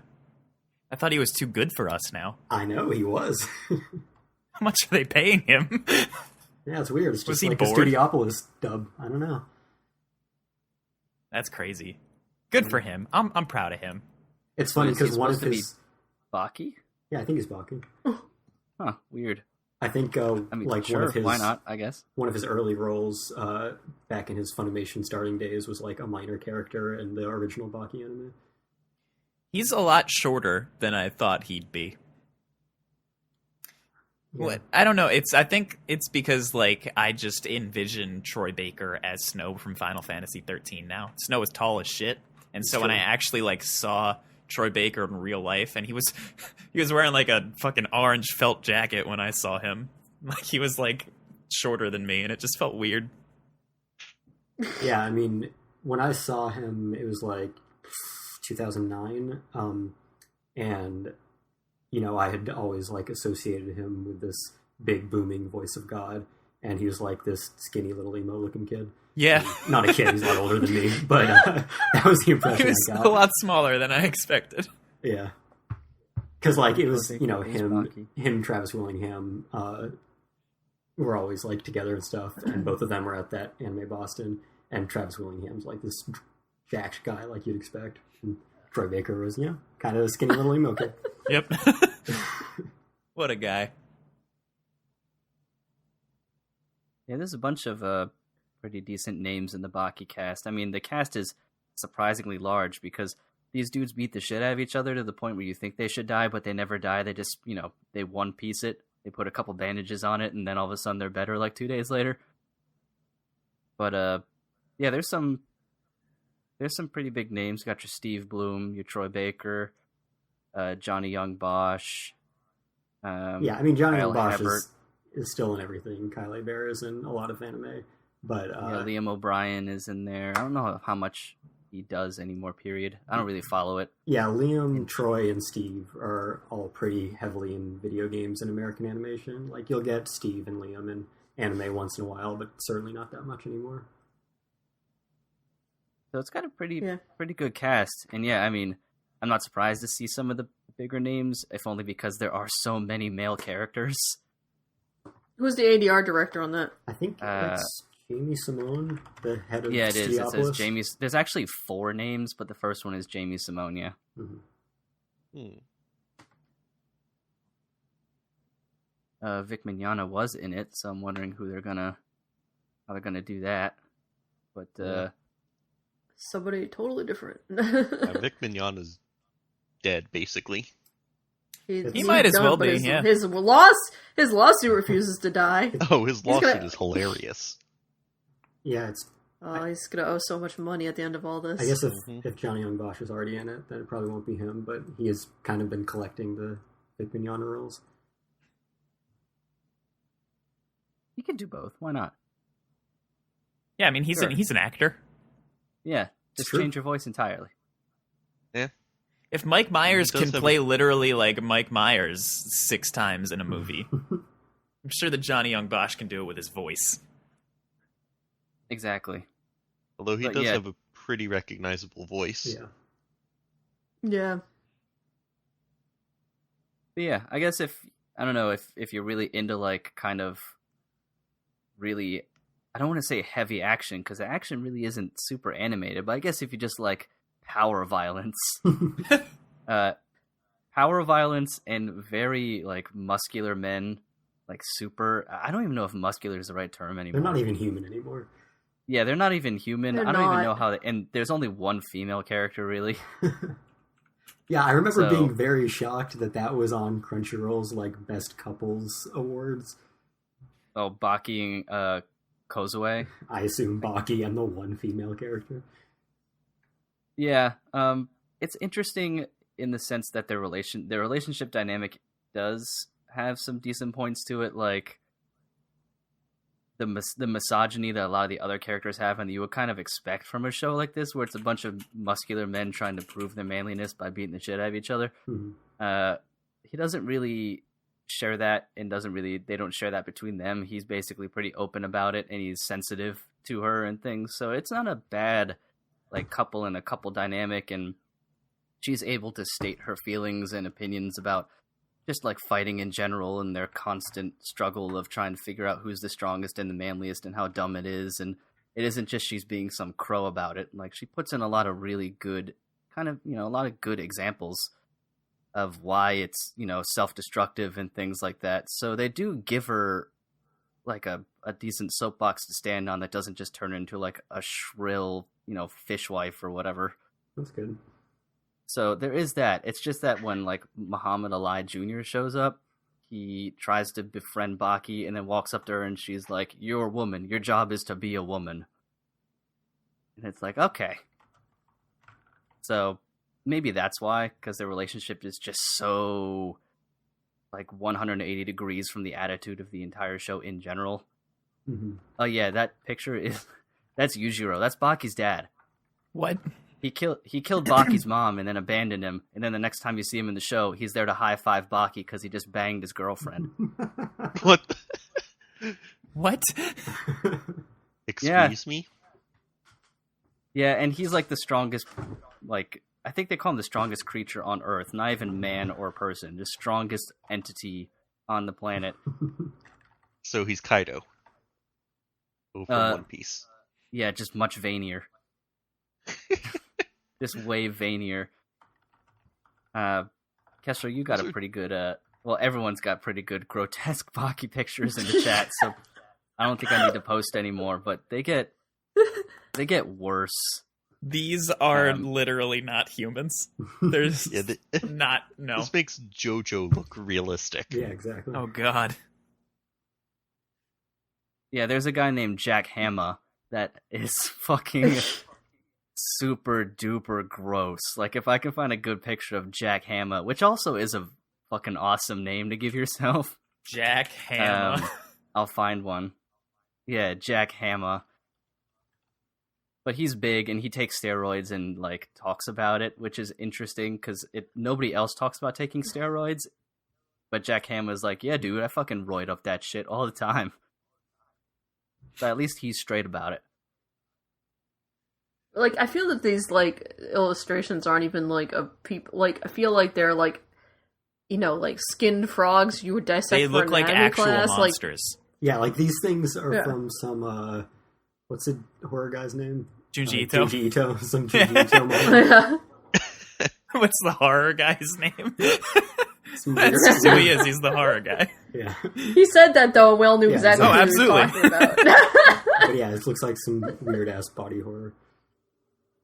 Well, I think that's what kind of draws people to Baki in general, is that it's just so out of the ordinary and ridiculous that it has its own, like, you can't look away from it. Mhm.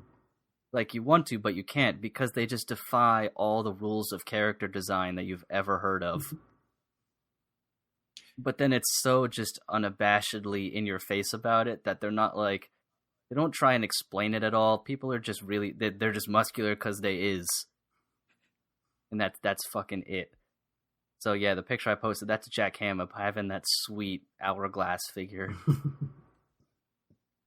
But I don't Wasp want to, waste. I think that's all I have to really say about Baki is just the CGI's gone, so it's much better in that respect, but, you know, don't watch it looking for anything other than muscular dudes just committing horrendous acts of violence against each other. I mean, does one really need anything else? No, I don't think so. Baki fills a really weird void in anime in a way. But is it a void that, like, people would notice would be gone if it was gone? I mean, I think so, because Baki's been around for a really long time. It isn't a new property. I mean, you can tell this came from a decade, a very, very long time ago in a galaxy far, far away. Yeah, so Yeah. it has an established enough fan base that the show has 3 seasons now with a 4th, I believe, coming. So people are watching it and people do care. I No, I imagine don't it's a have lot, any- like, more of a thing in Japan than it is here. Oh, I bet. The manga started 95, it looks like. in 91. Ooh, 91. What am I looking at then? Probably the original anime adaptation? No, that was early 2000. Yeah, I don't know what you're looking at. Oh, okay. Yeah, I was looking at the one that preceded Grappler Baki, which is the first one, apparently. Or succeeded, not preceded. Gotcha. Yeah. Okay. Yeah. I won't watch it, but I get it. But look at those thighs, DJ. That is true. He There does have thighs. there are thighs, if you can call them that. It looks like he was stretched out. Yeah, definitely. They all look like that. Like someone just grabbed him around the middle and wrung him out.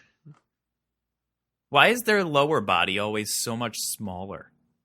That's because everyone's got that beach body. I mean, look at how stretched out that guy's legs are, I guess Baki's dad. Like, you can't even see the ends of them. Oh yeah, They just keep Yojiro. going on and forever. And he's smoking. Yeah. He's also smoking. That's like, I am struggling to even understand how his legs are bent in that picture. Like, where are his knees?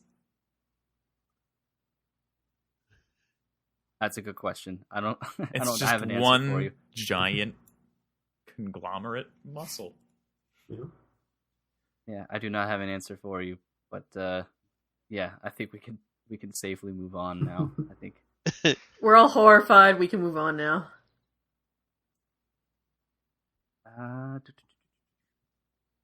You guys want to talk about Sing Yesterday? Sure. Kestrel, why a Okay. C plus? Yeah, I want to hear Kestrel C plus, and I want to hear DJ's A minus. I have not watched the last episode yet. Oh, Keep that in wow. mind. Keep that in mind. So I don't know if that is my final grade. Bad things would need to happen in the last episode for me to not like it as much anymore. I'm gonna say bad things happen in the last episode as part of my C plus. Okay. Now, I would not have given it an A minus or whatever prior to that. I would have given it like a B minus. Mm-hmm. But it was definitely enough to push it over. Damn, what the hell happens? I mean, I think it's both events happening that I'm not fond of, and it just seemed like they rushed like another 12 episodes into that one episode. I could have sworn that this show was supposed to be 18. Because I could have sworn I saw that like a couple weeks ago. You're right. I remember seeing that a couple weeks ago. So maybe like something happened. Yeah. Pandemic. I get, like, why not just delay it at that point, though? Like, it's, I don't know, something probably happened, or that was just, like, the wrong information was online or whatever, Yeah. but I wasn't expecting it to be over yet. If I knew it was going to be over, which I didn't know until, like, half an hour before we started recording, I would have went back and finished them. I would have just bitten the bullet, but, yeah, it's, I'm scared of what happens. So, I mean, what do you like about it? Because maybe it won't disappoint you that much. But probably I will. feel like I like melodramas in general. That's like the quickest way to my heart. Mhm. And I felt like this was very realistic is such a boring word, but it's the one that I always go back to when it talks about things like, or when I talk about things like this, because the central conflict of the show is the characters themselves. They are their biggest obstacles in their life, and I like seeing how different people with different problems sort of work together to overcome their own difficulties. And obviously there's the romance thing too, and the whole love triangle is it shakes things up an extra level, and it's everything about it just felt like something that could happen to me. And so I was able to connect with the characters and the world a lot more. So I feel like the final episode kind of undermined that to give like a happy ending, I guess. And As happy as this show's gonna get. Yeah. And I don't know, it just seemed like an abrupt and unearned cop-out, and that the characters were just kind of like what's the word I'm looking for? It's like not really a healthy relationship. It's like a codependency, I guess. Exactly. And I feel like what it settled on, like it had been exploring codependencies throughout, and then it kind of switched gears into an even less organic one.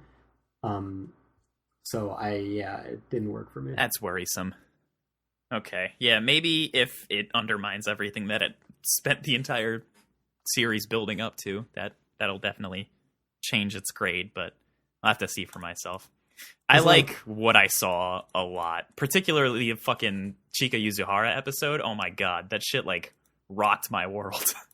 Yeah, I'm curious why that was so effective on you. It was such a... I thought it was fine. I loved it. I like her as a character in general, but having something from your past just immediately show up into your life and sort of turn everything on its head for a little while and just make you question the life that you've built up to that point. It's weird. I have a weakness toward bringing up the past in anything. And so when a character whose entire purpose is to do that shows up and is just gone immediately, it turned everything into like a completely different show for 20 minutes, and then it was just over, and I was expected to go back to how things were, and I dwell on things like that, and so that hurt to watch. Interesting. Yeah, I mean, I think, it explores a lot of unhealthy relationships and coping mechanisms throughout its run. It's just when you're dealing in those themes, it doesn't really work when you end on a note that seems to endorse them and make them seem positive. And that's kind of how I felt this ended up. I wonder if the manga ends in like the same way. I don't know how long that went on for, but I'm checking now. 11 volumes, 113 chapters. So yeah, so to put that in 12 episodes? Yeah. That's... Yeah. Yeah, I have no idea if they... I'm sure they didn't adapt all of that. That's absurd. No. But it certainly seemed like, they adapted it at a reasonable to slow pace for most of the run, and then at the very end just shoved a bunch in there to try to get to some sort of ending. So maybe the manga has a more satisfying ending that, I wouldn't have these problems with. But I think this has kind of soured me on it enough that if we got another season, then I probably wouldn't go for it. Because, if you're going to do that, just let it play out at its correct pace and don't suddenly rush a bunch into the last episode. Yeah. Oh, man. I'm not excited to watch the last episode now. So, Kane, you watched it. What were your thoughts? I didn't really enjoy the ending either. I'm trying to think of how to put my opinion without spoiling it for DJ at all. But I feel like what the characters involved in the main part of the ending... I can just mute Discord for a little while, and you can tell me when to come back. Yeah, let's do that, actually. Okay. Just type. Because I feel like I could sum it up without it, but it would sound... That's fine. Just type when you want me to come back. That's fine. Okay, so you're going to have to put in the text that you're gone. Okay, it's muted. So I don't like how Shinako and Rikuo basically are like, oh, well, our relationship didn't work. So let's try dating these younger people right, instead. Exactly. Let's try dating these children. Yeah, let's try dating. So ignoring the age gap difference, which was weird to me the whole time, especially with Shinako and Rue, especially given that Rue's kind of whole purpose for a lot of the story was just a reminder of Shinako's being in love with this fucking dead-ass high school dude, which pissed me off anyway. I don't know. I think I'm not very good at romantic stories, so maybe it's more understandable, but I was like, you're a fucking grown-up now. Like, this is in high school, and you didn't really even have a relationship. You had a crush on him, and he died. You can miss him, but then bar your whole life because you love this high school guy that died. Like, I felt she was being super selfish, like, the fucking whole time. But, yeah, I didn't like how they fucking decided that their relationship was going to work, so they might as well just go to their rebounds. Yeah, exactly. Off the bat. They just compromised and settled for the children who have been weirdly infatuated with them, and they have no real romantic attachment to. Yeah, especially because between Rikuo and Haru, the whole time, it didn't really seem like he liked her all that much in general. Yeah, like, not at all. She was just weirdly infatuated. Yeah, occasionally he would show her some kindness, but it was never really out of his way for the most part. And as the show went on and he kind of moved on with his life and got a job at the photo studio and kind of evolved in a way that I did enjoy, I liked seeing him grow in that way. He seemed to like her less and less. Yeah. And that may be because the way she showed affection towards him was a very classically sort of immature way, like, I keep bringing you things and acting coy about stuff because I am a teenage girl and I don't know how to really communicate my feelings in a constructive manner. And I felt like as he was growing and seeing that there was a shot With Shinako, he was kind of becoming more annoyed at her sort of schoolgirl-esque displays of affection for him. But then in the end, when he's just like, I think I'm going to date her because she likes me. Yeah. I was like, what the fuck is this? Yeah, like so much of the series, almost the entire thing was like, here's this, teenage girl who's doesn't really understand her feelings and is infatuated with this adult. And he is being an adult and keeping her at arm's length and being like, yeah, it's really flattering, but, I need to be mature and responsible about this, and I don't have any feelings for you like that. And then at the end, he's like, yeah, but what if? Yeah, he's like, well, might as well give it a shot now. Yeah, and then Shinako, I just didn't really like at all for most of the series for the reasons I stated before, and I was like, you're just stringing this poor kid along. Yeah. The whole time. Yeah. And she knows it. I think at the very least, Rico, I didn't feel like he was deliberately doing it. Like, he kind of wanted her gone, but he didn't want to be rude about it, which is an understandable thing. Like, you don't, especially with how it feels a lot of, like, romance anime and maybe just Japanese romance entertainment goes, where nobody can just say what they mean. Mm-hmm. So I understand where he's coming from. Like, he wanted to be nice to her, but he didn't really want her around.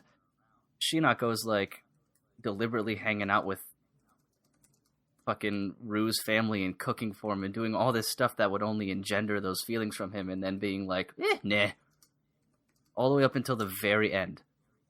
Yeah. And it just fucking, no thanks.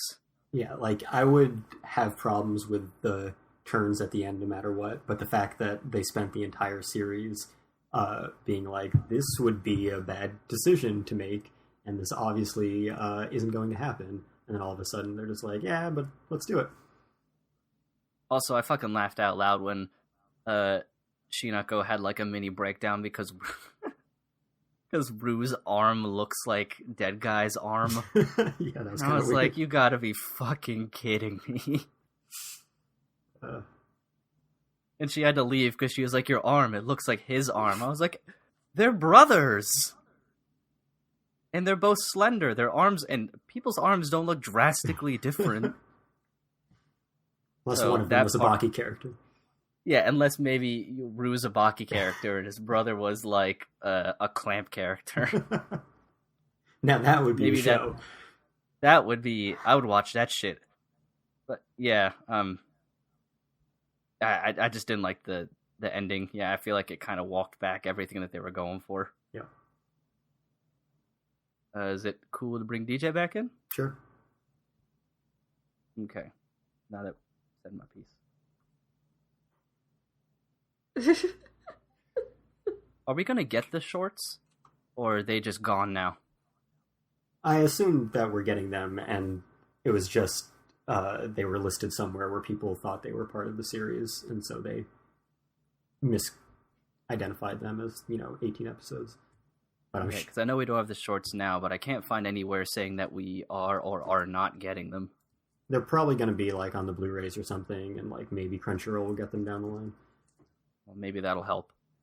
I mean, if they're just shorts, I don't know. I don't have a lot of confidence. Again, I'm kind of done with it now. Like, the fact that they made those decisions in the final episode at all and they rushed it so much just kind of soured me on the whole thing. But DJ, I hope that after you watch that episode, you listen to this section of our episode that you were muted for. Yeah, I'll come back and see or hear.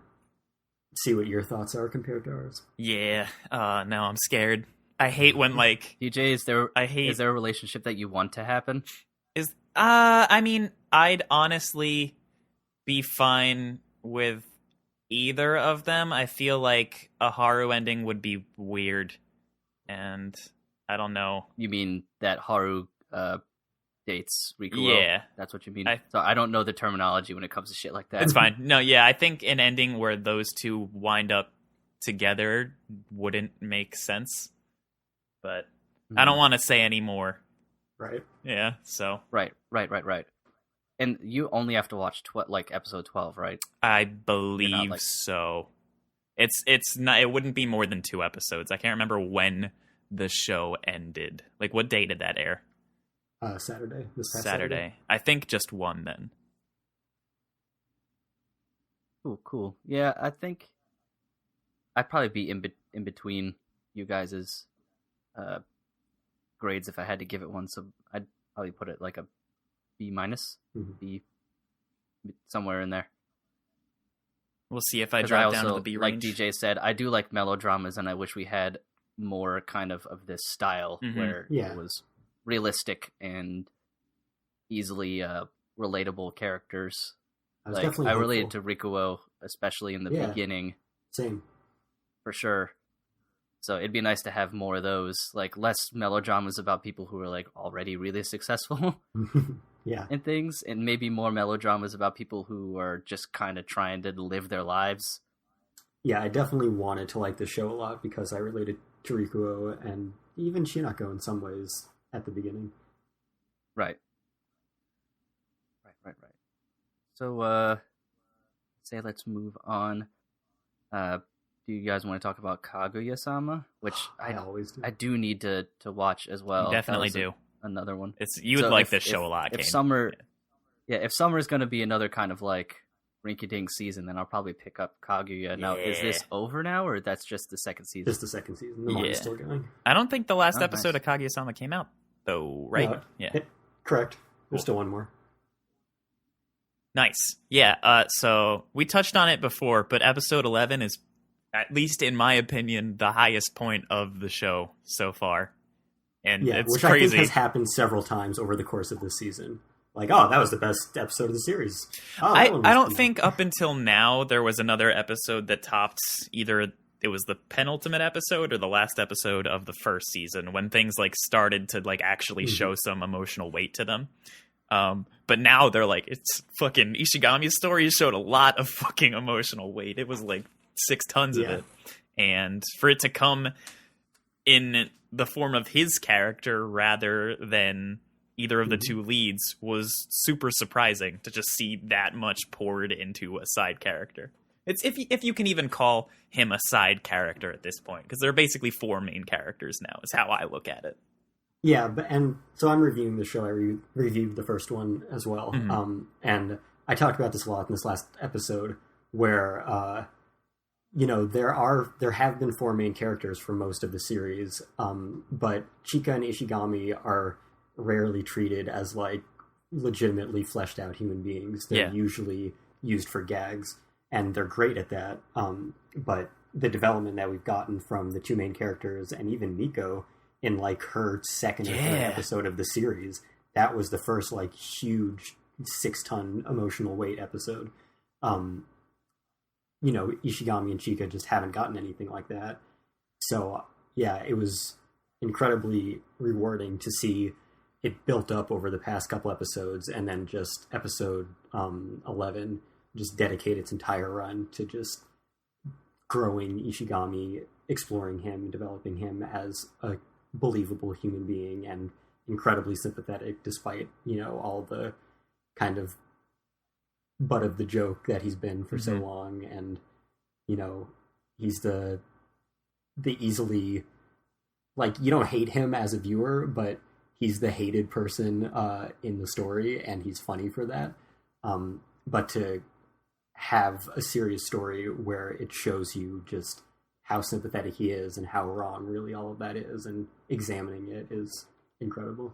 It was, and to do that for the second to last episode, like, how are they going to end it now? Because that was like such a huge moment, and it was all about this so good character. That was like chill inducing. The fucking and it was so well directed too, because ever since you get introduced to the cheerleading club, and like right off the bat it's like a silent voice, like you can't see their faces or any shit, and then it all like fucking floods in. Oh man, it was so good.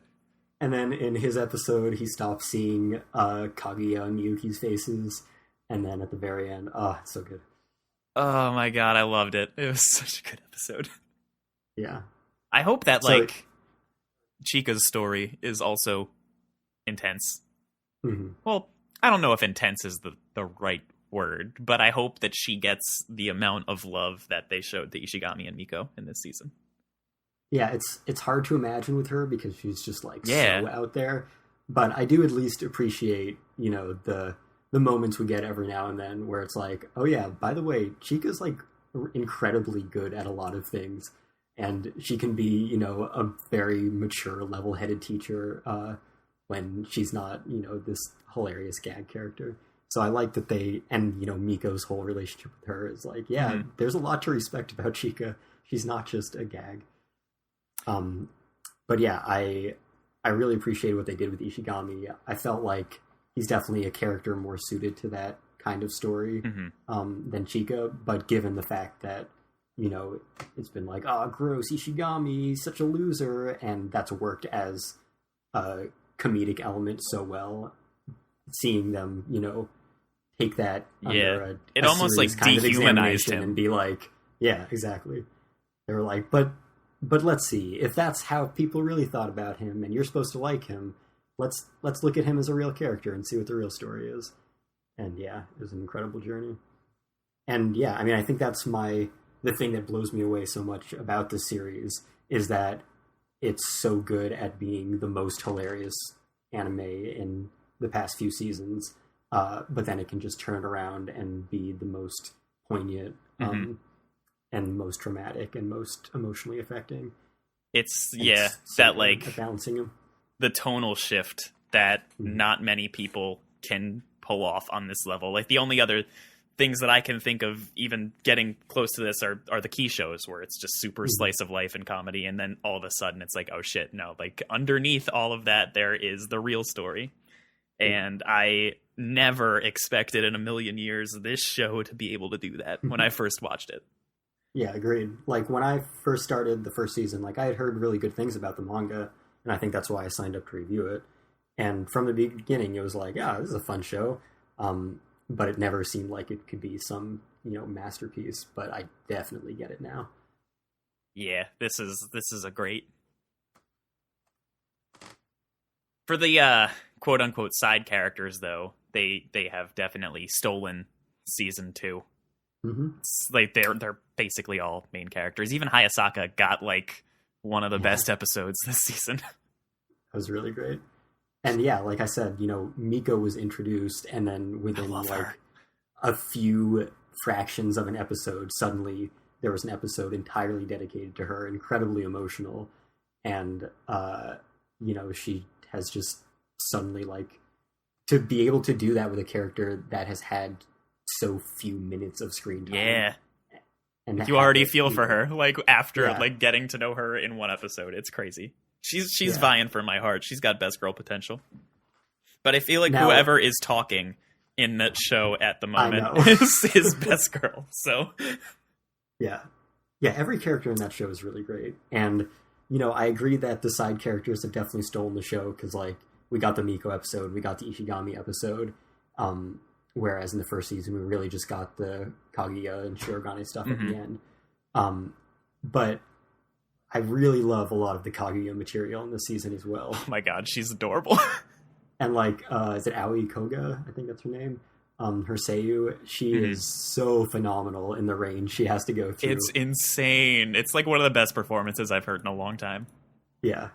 And the like the subtle development and character growth of the characters throughout like the more comedic moments is another thing I really appreciate, because like seeing how open Kaguya is now compared to how she was at the beginning of the series, it just shows that they're really just growing this entire time, that even though it's like short little comedic vignettes, it's really developing their characters consistently and their relationships together. And now she's like, now the norm is like super silly, blushing over the top Kaguya. Yeah. You could never expect that from the beginning of the series. The whole like consistent development thing that you just mentioned, it's so intense that they're able to carry over so many of the smaller things that are introduced in earlier parts of the series. Like anytime it shows Miyuki with the fucking fan now, it's just like, oh, flashbacks. And anytime like Kaguya touches her face, it's like, I know why she does this. And it gives reason to every single thing that's happening. And there aren't a lot of shows that have or pay that much attention to detail. Especially like vignette-based gag comedies. Like it seems like every little bit of this can be super standalone, but it's always building on itself. Yep. Oh, it's so good. Yeah, it is really good. And yeah, I'm definitely curious to see, you know, how they try to top that last episode and just one more, because the first season at least had a few episodes building up to its climax, whereas this one, the last few episodes all kind of built up to Ishigami's story. They had subtle little hints to something bigger going on very soon, and then it kind of concluded. So I'm curious to see what they do for the finale. I hope they have a dance. They can't just show the Chica dance in one episode in the early phases of season 1 and then just expect us to forget. I mean, I did really appreciate, what do they call it? Pose, the Vogue dance that Kaguya does. That was, oh man, that was a good dance, but... Yeah, it's not Chica. No. Oh, I forgot about that moment until right now. That was very good. That episode had a lot of, like, pop culture references you wouldn't expect in anime. It's such a good show. There's nothing like Kaguya Sama. It's very unique. Yeah, it's true. All right. I think there's only one more show that at least us, or you and I have in common. I don't know what anybody else watched because no one else posted their lists. Oh, I'm sorry. I'm just watching. I watched the 2 things that I watched. We covered all the ones that I watched. So Same. Let me get my shit out of the way real quick. All right, Arte. That was the thing that happened. The entire series. Yeah. The entire. That's my favorite start to any review. Series. It's like, this is a thing. They went to great lengths to try to kind of subvert the usual message that comes in shoujo and shonen stories, which is like, your tenacity will do this. This injustice is wrong. You should point this out. Things will work out for you. Instead, at every turn, it was people going, no, you should really take this job because you should take this job. Or like telling her like she was like overworking herself and passing out. And they kept telling her not to do this shit, and she keeps doing it anyway, all through the entire series. I don't know, there's something really weird about historical things set in historical locations which have nothing to do with Japan, and then the characters are standing there bowing. That really rubs me the wrong way. And doing like incredibly Japanese like gestures, and it's Florence in the 1500s. In Italy, but yeah, and then in the last episode they did a complete 180, and it was like, yeah, she totally did the shoujo thing where she's like, my tenacity is going to get me the way I get me what I want, and it does, and everybody's like, congratulations. I'm glad you said Florence in Italy, because I just assumed you were talking about Florence in Japan. Well, there's a Florence, Massachusetts. There are Florences in other places. It's just not. Well, now I want an anime in Florence, Massachusetts. There's nothing there. It's farms. Is it even a real place? It is a real place. I have relatives that live there, but it's like farms. Does that entail that it's real, though? It might not be. I mean, it is very close to a location that is known for having a lot of lesbians. That should make, DJ happy. Yeah, I perked up. DJ happy, and that's about it. I don't know. It was a nice little slice of life kind of show set in a historic location. It was funny. Every time I thought that series was bullshitting something like historic, I would rush to Wikipedia. Right, start writing a tirade, rush to Wikipedia only to find out it was true. Like, at one point they're playing what appeared to be rugby in, like, the square of the churchyard. But there is some incredibly brutal early version of football that they used to play in Florence that is, like, a really brutal version of rugby, and they still play it there.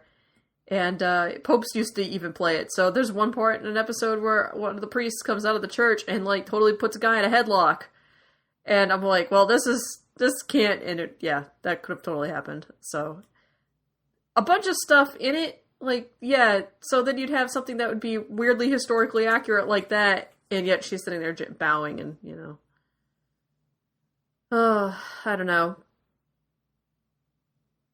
I wish it had more art in the show about an artist. Like, I wish they had gone over technique a little bit more. They spent an inordinate amount of time hammering home the point that Arte is a woman and a noble woman trying to become an artist in Renaissance Italy, and how that should not be possible. But even though she's kind of takes her name from a historical figure, who, if they had actually made an anime that was based on that historical figure's life, it probably would have been way more interesting.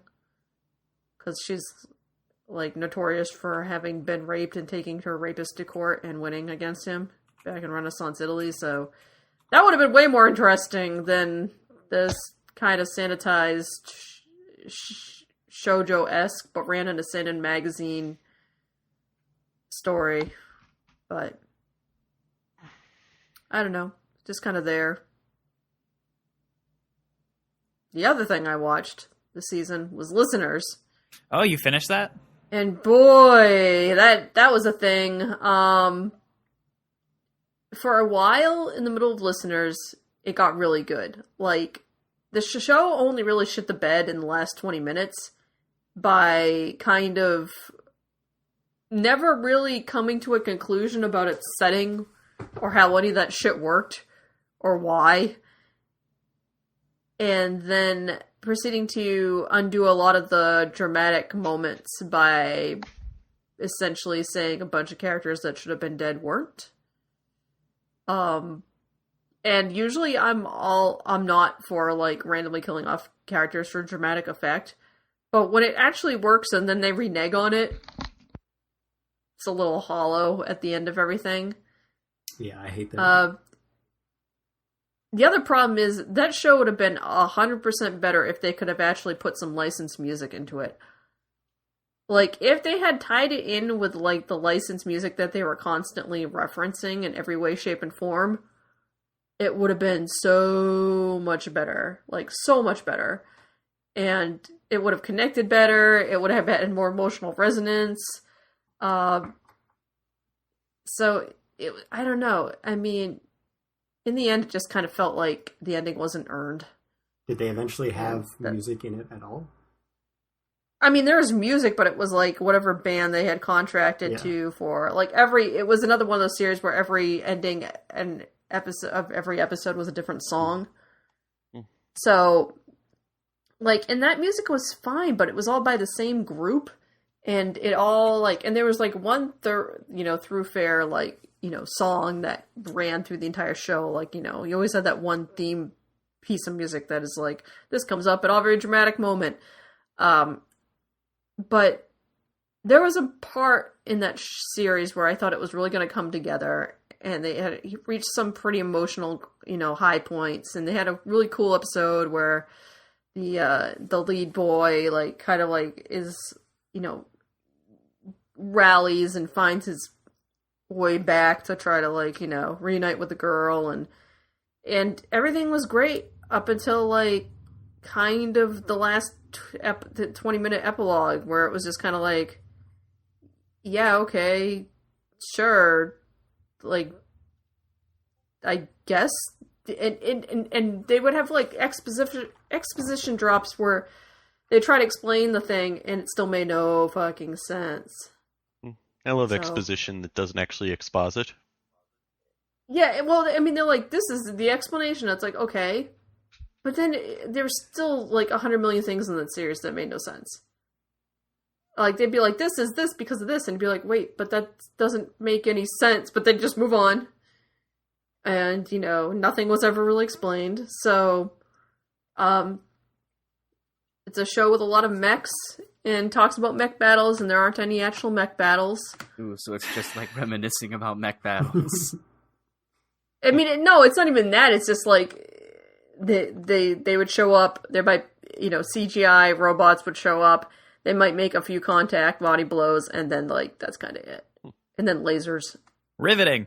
And although there was one shot in the ending that had me dying laughing because they do what's that missile thing called? All the missiles? Missiles? Yeah. No. Yeah, I was going to say missiles? Like, what's his name? The Circus? Yeah, Kiddo Circus. They do that, except for it's like, It's Itano 2.5 Circus, millimeter jacks. Yeah, Itano. Yeah, it's like audio jacks that are shooting out on wires and all kind of doing that, which is kind of funny, and that made me laugh a lot. At like the pivotal like climactic scene, but I mean the animation for the series isn't bad. It's not great, but yeah, it definitely felt like there were too many cooks and not enough like consolidation of like whatever they actually wanted to get across. And obviously not the budget, and nowhere in the universe was there a budget to license the music they probably would have thrown into this show. It'd be fun to watch a fan cut of this show where somebody went back in and edited it in music appropriate to the groups and characters showing up. Bet there's some sweet AMVs. I mean, that would have been fun. There's some funny references. There was a really, really strange Pixies reference thrown into one of the episodes. I don't know. And there's also the logistics of having a character kind of based on Kurt Cobain who has their mech jack in their head. Yeah. There's a lot to... Yeah. There are some questionable choices, like having your main hero named after Jimi Hendrix, but having them basically be an albino instead of a black dude. I don't know. Interesting some choice. questionable handling of dead musical figures in this series. And, yeah. But, I mean, otherwise likable. Like, the Kurt Cobain-esque pastiche character is actually a pretty cool character. It would have been way cooler if the whole show had been built off of her. Like, they had two characters that are based off of, like, the Sex Pistols guys, and, they were way cooler than, you know, that murderer Sid Vicious and Johnny Rotten actually are. So Well, they weren't I mean, good you know, people. It's like So- no. So they took these kind of. They had a character that was very much just Prince, and he was still a cool character. So that was cool, but yeah, I don't know. There was a lot of questionable creative decisions made in the series. Unfortunate lack of licensed music. Also, kind of funny that you could tell it's just what Daisato is like in that musician's pet project, because, like, I mean, cool, I'm a 39-year-old woman, I love rock music, I understood all these references, but rock's kind of been dead for, like, 15 years, so it definitely feels like, you definitely just made the series just for yourselves and didn't really take into account audiences. I don't know, maybe rock's alive in Japan, I haven't checked. Passion project. Who knows? But, yeah. Listeners, unfortunate. I don't think it's as bad as some people were making it out to be. People were like, this show is a waste of time. I'm like, oh, it's not a waste of time. It's just not as good as it could have been if they had licensed music and maybe a more cohesive narrative. It's fun. But that's it. It's just fun. Yeah, I can think of a lot of other shows that you could definitely consider a waste of time, but your description didn't make it seem like it was awful. So It was a lot of like, oh, we're gonna reference, okay, spot all the references, okay.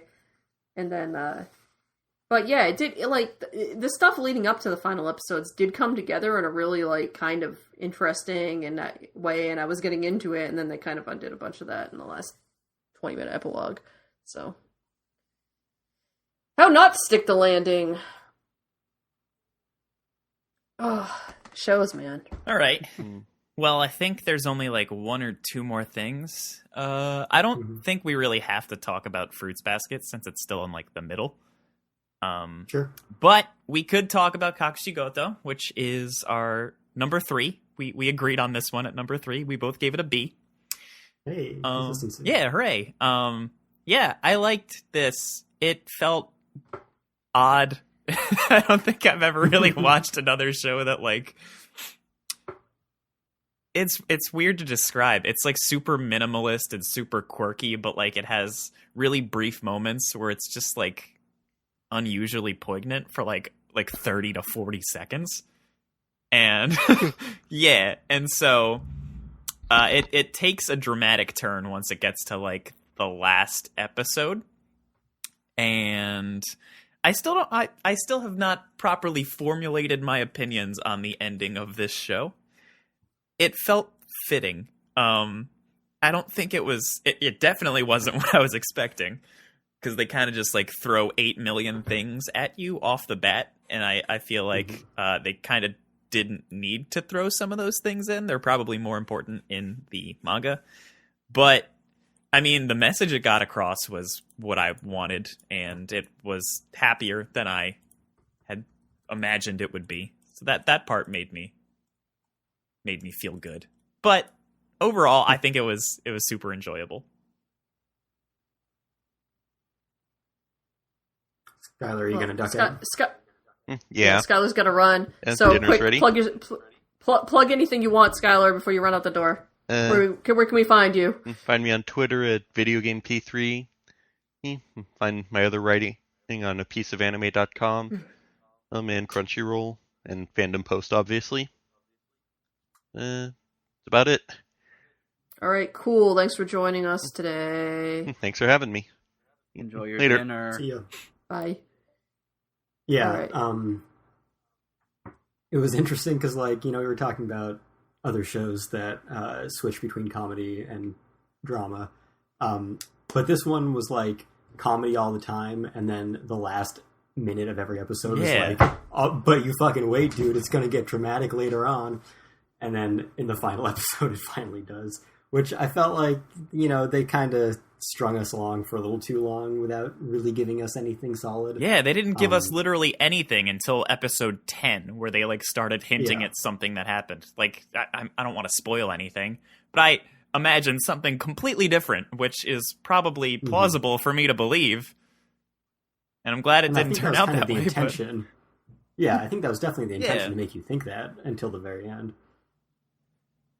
Yeah, it was definitely interesting. My thoughts at the beginning of the series were like, obviously this has some more dramatic story to tell, but it's just kind of, spending most of its time in silly little gag comedy, which is fine. But yeah, I didn't expect it to literally take the entire series to get to that point. And, the ending was good enough that it bumped it up quite a bit. It was a great final episode. It's just was only the one episode. Yeah, it was very fitting for what the show was. It's a completely ridiculous scenario that would not work in most other things, but despite how cliche it is, and I like how they point out the clichéness in the form of Tomaroin, but I mean, it worked. It worked, and it got to where I wanted it to go, and I got an ending that I can be happy with, even if it also brought up a couple things where I'm like, wait, what? Like the whole extra family thing? Yeah, that was weird. Yeah, I don't know why that happened. And like this is probably something that you're cool with, but like also incest, by the way. Yeah, which is also strange. And that's just like, they just like mention it. And they leave it at that. It's like, oh, wait, what? Did I read that correctly? Yeah, so there were a couple things like that they just threw in there at you, like in just one conversation with a guy who just shows up out of nowhere. And that's when I was like starting to question the legitimacy of the ending. But that was just one scene of a much bigger final episode that felt a lot longer than it actually was. I feel like they accomplished a lot in that in a little amount of time. But it was a very packed episode. Yeah. It did one of my favorite things, where it's really emotional running. That's one of my favorite tropes in anime. So I got that. Mm-hmm. Yeah, it was definitely a very eventful last episode. I feel like they could have, spread that out a little more than just one episode. Yeah. And yeah, there were some moments at the beginning where I was like, really? But they managed to make the rest of it work so well that I kind of forgave it, and it all worked out. All right. Is there anything else that we wanted to talk about from this season? Or do we just want to put spring behind us and move on to the future of anime.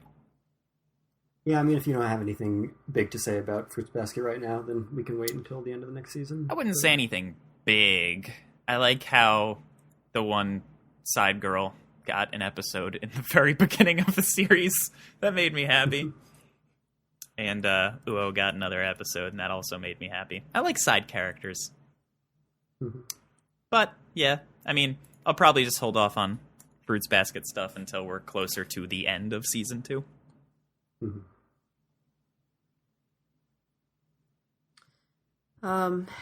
Yeah. I think we should hold off talking about any summer anime stuff until maybe it actually happens or starts to happen. Yeah, see if it actually happens. Do we know whenever it's supposed to start happening? 2 weeks, I think. Yeah, I mean, stuff Okay. always starts at the beginning of the month. Mm-hmm. I don't even know what day it is anymore. So Thursday, the 25th. See, I'm glad you know. Well, yeah, it's because, not like yeah. there isn't a calendar built into my computer. Yeah, exactly. Whoa, what year is it, man? Okay, are we doing recommendations? Because I have one. Sure. Cool. Okay, Yes. so my recommendation, it's a visual novel again. And I am going to recommend Summer Pockets to people that are interested in Key and sad things and happy things. It's all of those because it's Key. And it's a very good game. It's not on sale. Actually, it is on sale for 20% off on Steam right now. So you can get it for $36. It's probably around 50-ish hours once all the routes are done. I haven't finished any of the routes, but I just started one of the character ones. And we're getting to cooler parts. And it's good. It's more Jun Maeda stuff. Was that a very deliberate Clannad reference? Which one? The fun thing, sad thing. Yes. Whatever. Yeah. Yes. I like it a lot. I think I haven't done because like the way Key games work, it's normally you have to play all of the character routes to get to the true route. And so I can't speak to whether it would make a good anime right now or not, but at least the premise is enough for me to think that it might work out if in the right hands. Yeah, that's the big problem. There's also a really fun ping pong mini game because you wouldn't have a Key visual novel without cool mini games. Yeah, speaking of that, this isn't a recommendation really, but I finished all of Muv-Luv after like 20 years. I still haven't started it, but I'm proud of you. You mentioned that the character routes are more linear than you expected. Is that what it was? Yeah, Alternative doesn't even have character routes. Mm-hmm. It's just like the shit hits the fan route, right? Yeah. Okay. It's just one story, and like there are a few tiny branches where you'll have a different conversation with a different character. Gotcha. Okay. Yeah, that is nearing the top of my list. I think I'm going to go on a Key marathon and just play all the Key games back to back. But God, visual novels take so fucking long. yeah, so in about 4 years, when I'm done with this, I'll be able to start Muv-Luv. I might have more time to read these soon, though, so that's cool. All right, my recommendations. I've got a couple Aniplex releases on their way to me. Those include the first limited edition release of Demon Slayer, Kimetsu no Yaiba. So that's the first 13 episodes of that, and the Funimation Standard Edition has been solicited now, so I think it was up for pre-order on Right Stuff, and then they took it down, so maybe Aniplex just wants to get their limited edition out for a little longer before people can order that. But anyway, that show is great. Favorite anime of last year, and of the last few years, really. So check that out. If you're like me, get the limited edition, looks great, and if you just want to own the show, then the Funimation one will be affordable. And then the other Aniplex Blu-ray I have on its way to me is Rascal Does Not Dream of a Dreaming Girl. Woo! Actually, no way. Yeah, I just got that. That's right, I got that yesterday. Woo! Which is a great movie. I saw it when Funimation had it streaming for a weekend a few months back, I think. And yeah, it made me immediately need to buy the series as well as the movie on Blu-ray. Yeah, it really completes the anime. Mm-hmm. Oh, man. Such a good And movie. it reminds me a lot of that Haruhi movie that you still need to watch. I fucking will, okay? I'm gonna rewatch Haru. Maybe I'll... Okay, so here's what I'm gonna do. I'm gonna rewatch Haruhi while I'm working, because I know everything that happens already, and I want to refresh myself, and then I'll watch the movie. But I have to figure out how to get the movie. Because it's not streaming on anything, is it? Probably not. F. Okay, yeah, but I love Haruhi in general, so maybe I'll watch the best part of it. Yeah, seriously. After over 10 years. Yeah. So yeah, those are my recommendations. I was looking through the list of things that are being released soon, and I don't really know if there's anything that I could honestly recommend except the Blu-ray for Demon City Shinjuku from Discotek, which is a classic 90s like ultra-violent OVA thing, which was very indicative of that time in anime. So it's one of those things that I recommend to people in general, as in, like, you may not like it, but it kind of wraps up almost the entirety of what an era of anime was like. Like one of those sort of landmark sort of things, like Demon City Shinjuku. So that comes out on the 28th of July, so like a month from now, so plenty of time. But a lot of the stuff I would recommend based off of what's being released are just like reprints. Like the Pat Labor Collector's Edition reprint is coming out in July as well. So if you didn't have a chance to jump on that when it was still around, it's definitely worth it because it gets you everything for a pretty good price. I think at MSRP it's like $99, something like that. So you get a cool box. Man, who are you? The Kane I know would never say $100 is a reasonable price. I'm also very outside the box because everybody else I know seems to just fucking spend shit tons of money on anime and stuff. If they're buying it, they're buying it for like insane prices. But yeah, I wouldn't buy it at $100. But then again, yeah, I typically don't buy stuff until it's like $20 or less in general. But I can vouch at least for the quality of the stuff inside of the box, I guess is more of what I'm saying. Yeah. It's what's inside the box So- that counts.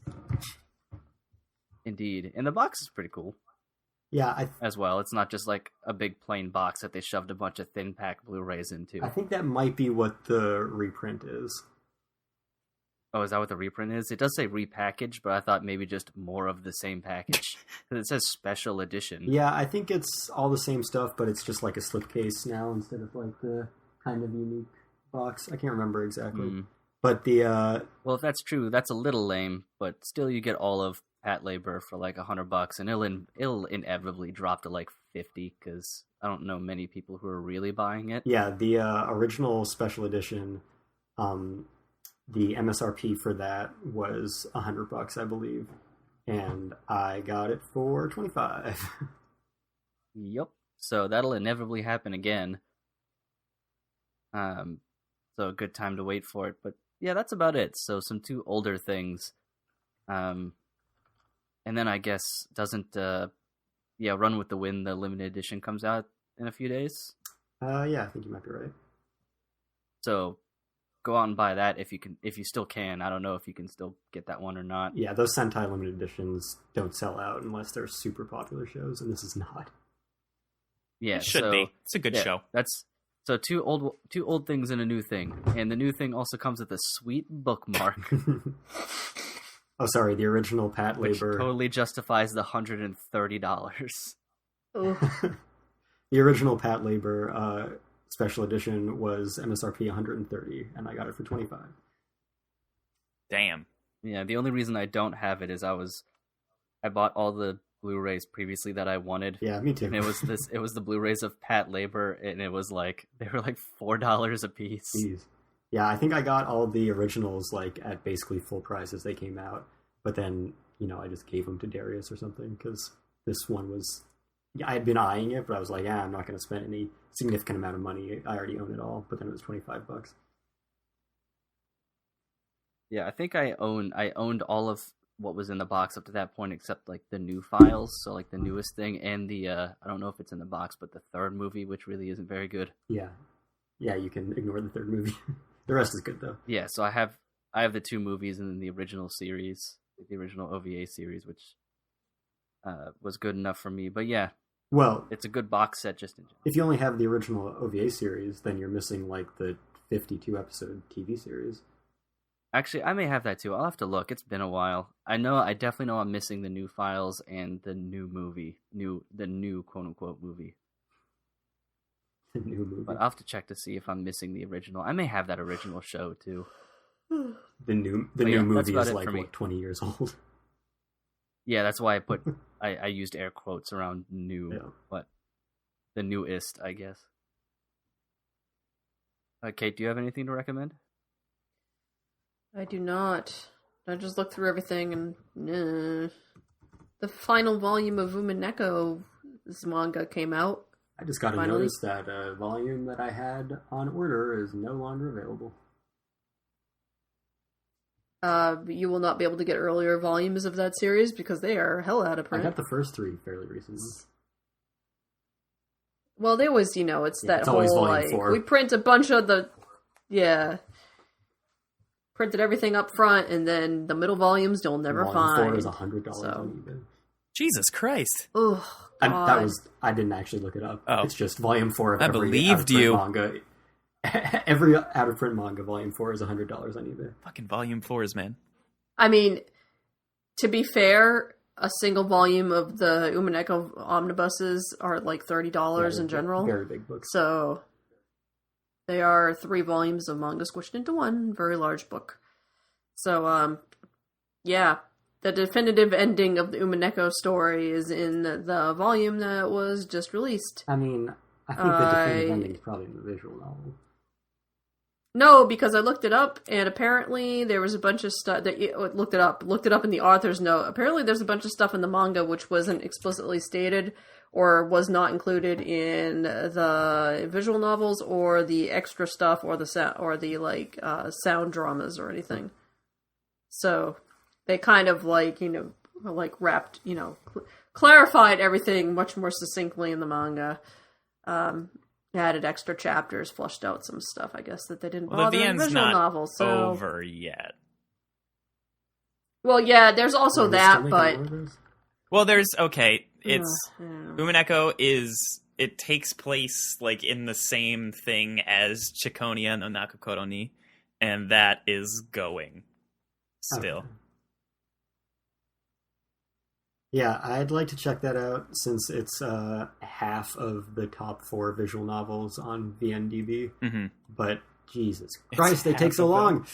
Yeah, they are quite long. At least Steins Gate was short. Yeah, it's probably only like 30-ish, I think. Yeah, it was a little under 30. I played it twice. So, I don't know. That's about it. That's all I got anyway.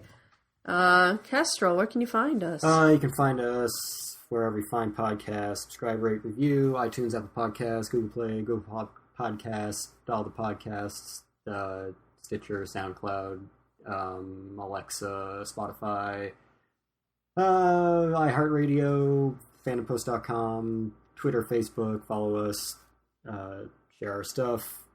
Get in contact with us. Also on email, fandompostradio@gmail.com. I think that's it. You can find me on Twitter at FullMetalKyoma. I don't post anything ever.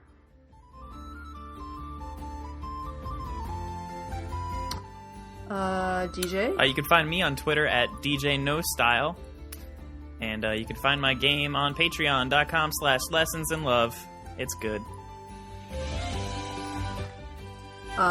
Kane is exclusive to here. I think, still. Yep. I'm on Twitter at SonicBug. You can follow me for mostly ranting about inconsequential things recently. I missed my last Friday update because I was not at my computer. I was at the lake, so I totally forgot to tweet things last Friday. I will not be doing that when this podcast goes out. So, I think that's it. Any parting Yes. words? Goodbye. Farewell. Tune in next time for another episode of Fandom Post Radio.